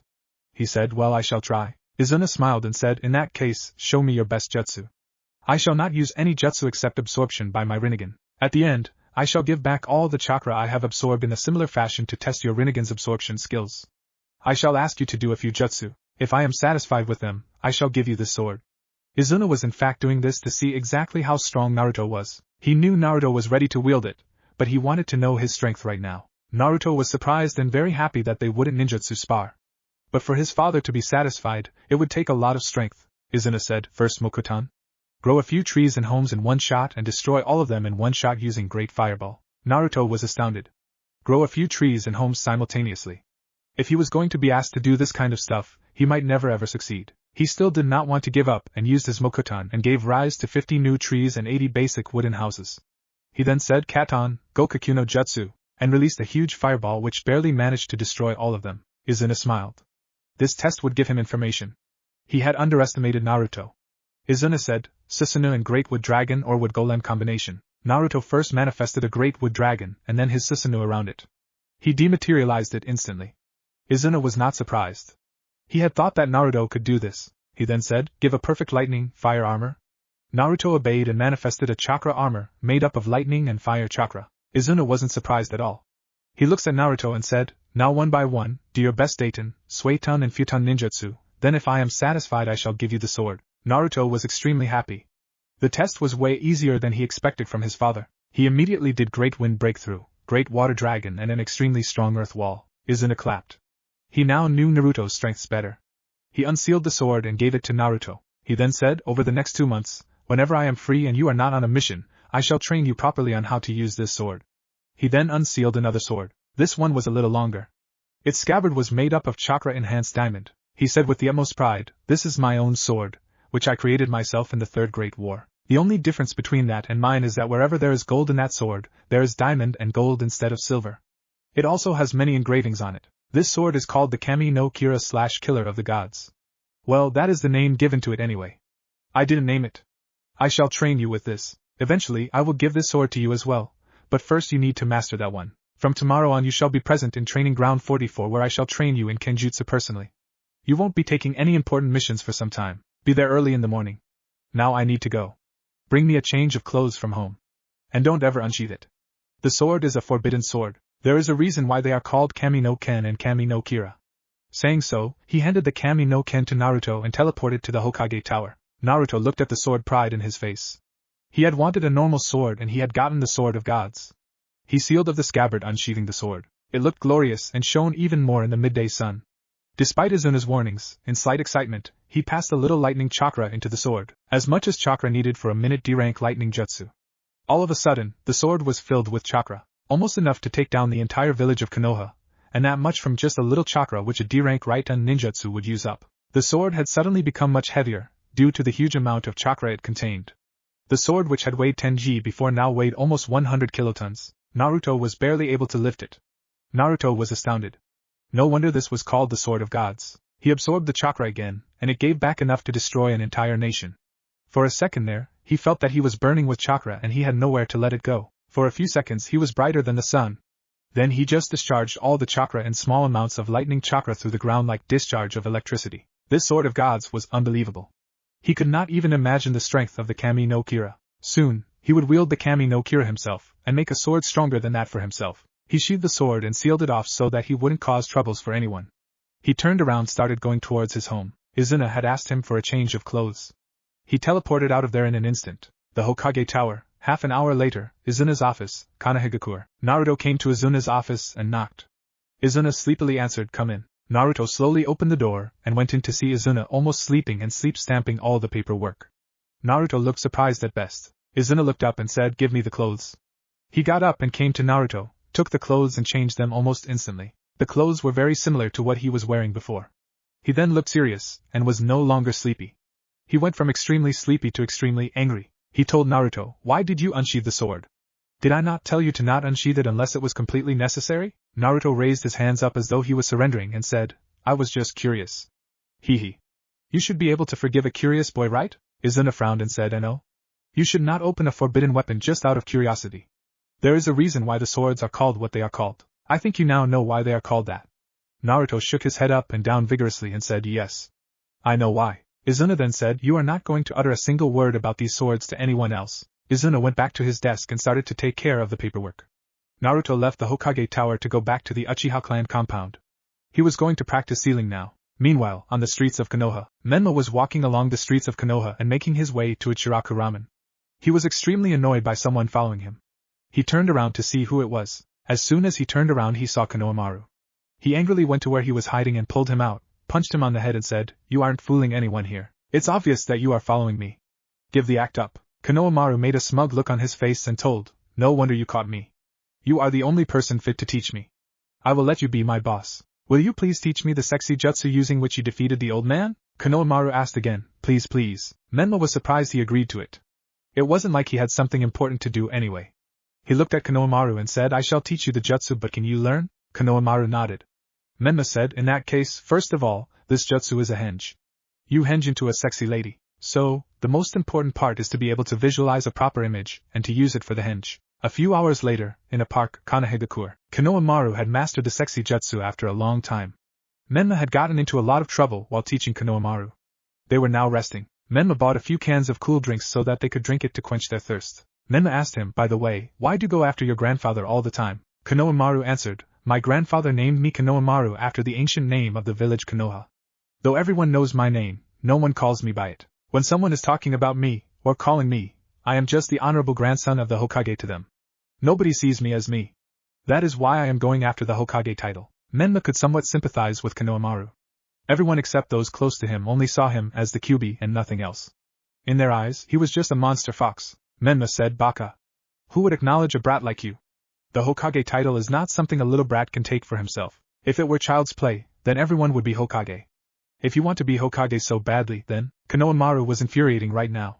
He said enraged, "Then what?" Menma smirked and said, "You've got to beat me first. The Hokage Tower, the Sandame's office." The Sandame Hiruzen was worried about Konohamaru. That attempt had been the 20th on that day. He was worried that Konohamaru would try to learn the sexy jutsu from Menma. Just then Izuna came into his office. He looked more emotionless than ever. He said, "Sandame-sama, I sense Danzo in the Fire Nation as well as Orochimaru. The two of them have entered the Fire Nation at the same time. It seems very fishy to me. I think the two of them might be working together. Though I cannot pinpoint Danzo, I can pinpoint Orochimaru. He is a few hundred miles to the north of here." The Sandame was surprised. He got up from his desk instantly and said, "In that case, we will have to apprehend him right now." Izuna said, "No, Sandame-sama. If he is really working with Danzo, Orochimaru's apprehension will only alert him, will give him more time to escape from us. So I think that it is better for us to leave him be for now until we get solid proof upon his current standing and transactions with Danzo. If we get proof that his appearance in the Fire Nation is not related to Danzo, we can apprehend him instantly. Else we shall have to wait for their plans to unfold so that we can get a stronghold on Danzo." The Sandame thought for a while and said, "You are right, but if we let Orochimaru run loose, who knows what he might do? I say we send an Ebisu squad to spy on him, at least for minimum safety." Izuna sighed. He said, "You really think Orochimaru and Danzo won't notice Ebisu?" The Sandame said, "Then what do you suggest that we should do now?" Izuna said, "The best thing we can do now is to increase security around the village, and do our best to make sure that Orochimaru doesn't enter the village." The Sandame said, "Seems like a tangible option. We can try it out." A park in Kanehegakure. Menma had just told Konohamaru that he'd have to beat him first for the Hokage title. Just then, Ebisu, Konohamaru's tutor, arrived on the scene. He saw Menma and angrily thought, "Demon kid," about Menma and stared at Menma angrily. Menma was thinking why everyone always saw with only those eyes. They either stared at him like that or acted as if he didn't even exist. Ebisu's shoe shined down and looked at Konohamaru. He said, "Young master, we need to go home now." Konohamaru angrily screamed, "I am going to beat that old geezer and get the Hokage title. So don't get in my way." Ebisu got up and calmly said, "A Hokage must be well thought in every aspect of being a shinobi. To become Hokage, you must first master 1,000 skills." He was stopped by Konohamaru, who said, "Henge." Ebisu saw in surprise as Konohamaru transformed into a sexy girl. Ebisu's jaw dropped to the ground. He screamed as he did so. Konohamaru screamed in surprise, "What? It didn't work?" Ebisu screamed as his cheek became red out of lust. WH, what a perverted skill. I am a gentleman. This won't work on me. Ebisu started pulling Konohamaru. He said, young master, if you hang around trash like him, you will become stupid yourself. Just do what I say. I am your shortcut to becoming Hokage. Now you must go ho. Konohamaru said, let me go now. Menma said, Kagebunshin no jutsu. Ebisu was surrounded by Menma shadow clones. Ebisu smirked and said, hee hee. You really think you can get me with that? Ha ha ha ha ha. I am not like that weak Mizuki. I am an elite tutor. You will never get me with that. Menma laughed and said, what did you just say? Ha ha. Look at this and tell me the same thing. Henge. Instantly, all of them did the sexy jutsu. Ebisu was now surrounded by sexy girls. His nose bled so much that he was ejected from that place, and he flew about 10 meters and fell head first. The Sandaime who was seeing this thought, he combined the Kage Bunshin and sexy jutsu. What a stupid jutsu. If Jiraiya had been in the place of Ebisu, he'd probably have been in heaven right now. Perhaps the same can be said about Izuna. Even I would have fallen for it. Meanwhile, Menma transformed back to himself and all of his shadow clones dispelled. He said, I call this one harem jutsu. Konohamaru exclaimed, whoa boss. You defeated my tutor. Now all I want is for people to know me by my own name. He was interrupted by Menma who hit him on the head. Menma told him, this is the Hokage title we are talking about. It is the title of the strongest shinobi of the village. If you want a title like the Hokage, there won't be any shortcuts whatsoever. So you'd better prepare yourself. Konohamaru said, stop lecturing me like you know everything. I am not going to let you be my boss now. From now on, we are rivals. Menma said, sorry, but starting tomorrow, I am going to be a full-fledged shinobi and I will be going on missions very often and I shall soon become Hokage. But one day, we shall fight for the title of Hokage and I'll be looking forward to it, Konohamaru. Konohamaru was very happy that someone had finally acknowledged him for who he was and his face lit up in glory. A bookstore in Kanehagakure. Menma was about to go to Ichiraku's when he bumped into Naruto. He frowned at Naruto and said, watch where you are going. Anyways, where are you going? Naruto smiled widely and said, I am going to the bookstore. You want to accompany me? Menma said, well, I have nothing to do so I will accompany you. So the two of them went along to the bookstore and Naruto went to the section containing Master Jiraiya where he met Kakashi. Seemingly, both of them were searching for the same book. They bumped into each other just in front of the latest release in the Ika series. Naruto first saw him and greeted him, hi Kakashi-senpai. It's been a long time hasn't it senpai? Anyways, I am searching for the latest release in the Ika series. Did you find it by any chance? Kakashi looked surprised and baffled. He asked, you are actually looking for it? Who else knows about this hobby of yours? Naruto said, perhaps Tsusen. No one else. Kakashi said, you should be careful with it. There are many who oppose the great books. Naruto nodded and said, I agree. Kakashi looked at Menma who was staring at them as though he knew nothing. Kakashi asked, well, Menma, what are you here for? Menma answered, oh, Naruto asked me to accompany him so I just came along. Kakashi sighed. He told Naruto, I am unable to find the new Ika release. Where are they keeping it? Menma looked surprised that they didn't notice that the book was right in front of them. They were searching up and down, every nook and corner of the store for a book right in front of their eyes. He wondered what was so great about this book they were searching out. He took the liberty to say, hiya, Naruto, Kakashi-san, the book you two are searching for is right in front of you guys. Saying so, he smiled. The two of them exclaimed HUH. They looked right in front of them and there were only 2 copies of the book remaining had all been burnt by ravaging angry Kunoichi who kind of disgusted the books. Naruto and Kashi each teleported and shushined to the books, and picked them up and sighed a sigh of relief that the last copies were safe in their hands. Naruto said, I don't know why people dislike these books. These are few of the greatest books ever published, and they burn it down. I really don't understand them. Kakashi nodded in agreement. He said, if in the worst case I become the Hokage, I shall ban the burning of these books so that all of us can read them happily. Naruto smiled. He said, that would be the greatest thing ever. Meanwhile, Menma took Naruto's copy and read a few pages. He threw it back at Naruto who caught it with grace. He turned towards Menma who said, hiya, I don't understand why you guys are talking like his about the book. In my eyes this is just smut. Naruto blinked in surprise. He said, well, read it from the first installment. Then give your opinion. If you want, I can hatch you up with a copy of all the installments. Menma took a few steps back and said, hiya, keep those books to yourself. I don't want to get burnt by Kunoichi. Naruto sighed and said, you yourself will come to me asking for a copy one of these days. I shall be waiting for it.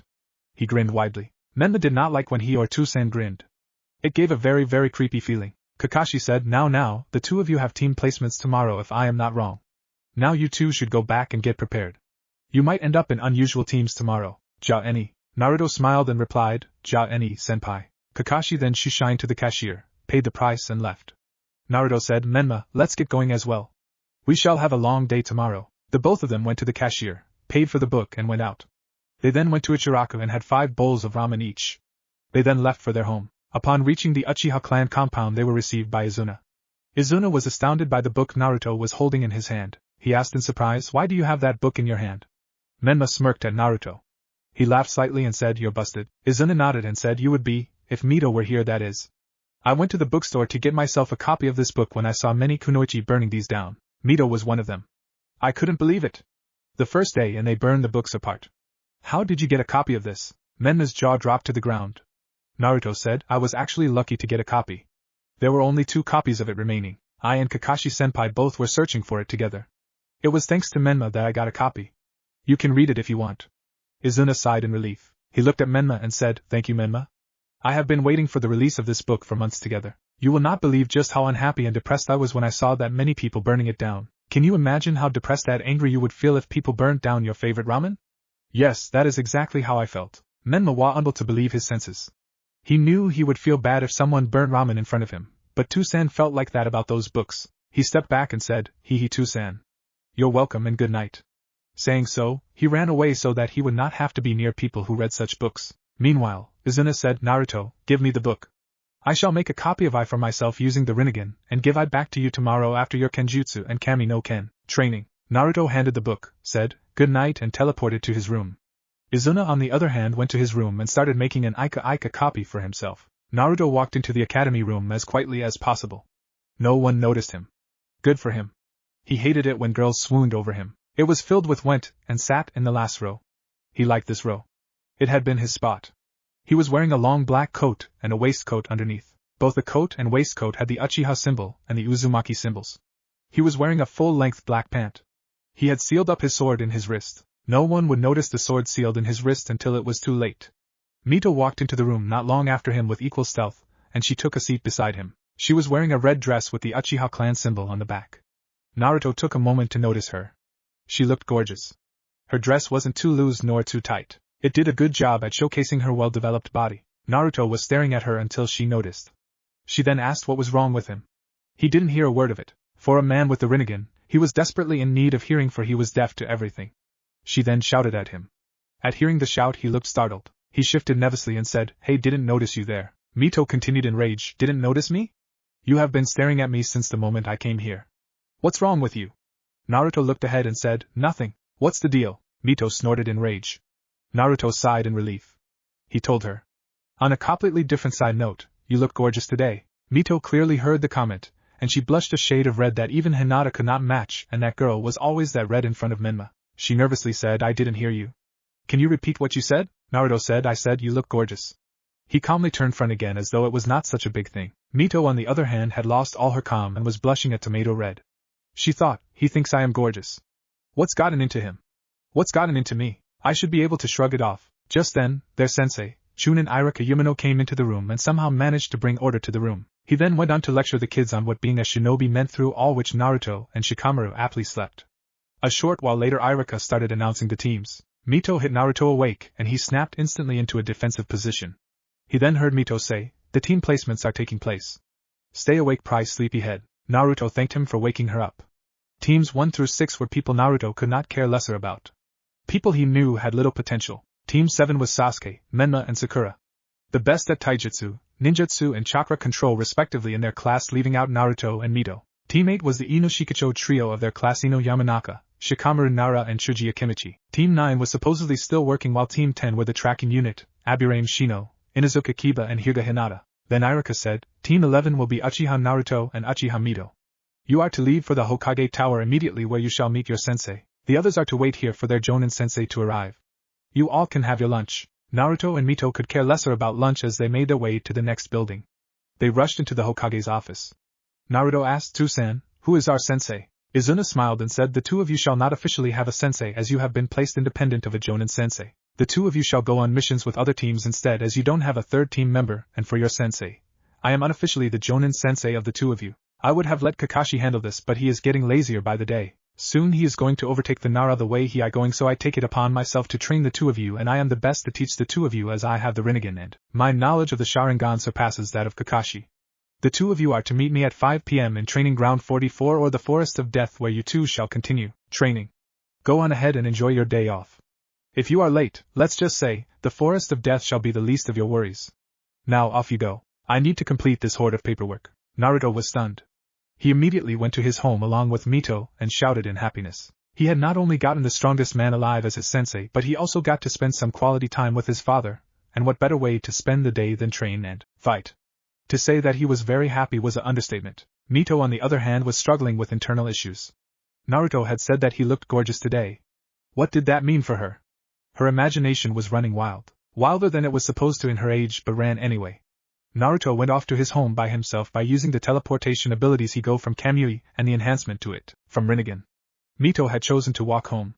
She was also happy that they had gotten Izuna as their sensei, but that was on the back of her mind. Naruto and his actions dominated the forefront of her mind. He had stared at her continuously, and then he called her gorgeous, and it had come out of nowhere. By the time she reached the compound, she was blushing red completely. Naruto came out and asked, Mito-chan, I am going out to Ichiraku-san's place. You want to go with me? Mito was blushing tomato red. Was he asking her out on a date? Naruto cared little for honorifics. The only ones he used were sensei to Irika and San when he was talking to the elderly or his father. He rarely ever called her chan. Naruto noticed the red on her face. He knew this wasn't a fever. Fevers only heated up Mito's throat and forehead. Though the entire body heated up, the forehead heated the most on her face. This was a face with all parts equally red. That could mean only one thing to him.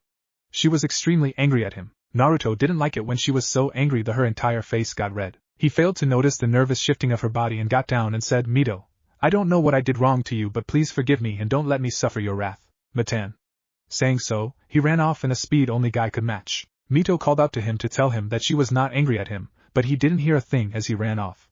She pursued him and went along to Ichiraku's. Meanwhile in Ichiraku's, Naruto burst into the place and sat down in the corner. He said while panting, Ichiraku-ji, 2 bowl soft miso char siu ramen. He was sweating and panting and had a dreaded look on his face. Ichiraku's were also scared. They asked, Naruto-kun, what is wrong? You seem to be running away from something dreadful. Naruto said, it is. You know my friend Mito, don't you? The Ichiraku's nodded. Naruto continued, I asked her if she wanted to come with me to eat ramen. She got all riled up and her face completely red. That only happens when she is angry. I didn't want to be on the receiving end of her anger, so I ran as fast as I could. The Ichiraku owner Itachi said, it might not be anger. It might be something else altogether. Was she about to hit you? If she wasn't, then it might in fact be that she was blushing. I gave him his bowl of ramen. He said in surprise, blushing? That's impossible. She never blushes. Just as he finished that, Mito walked into the store and sat next to Naruto.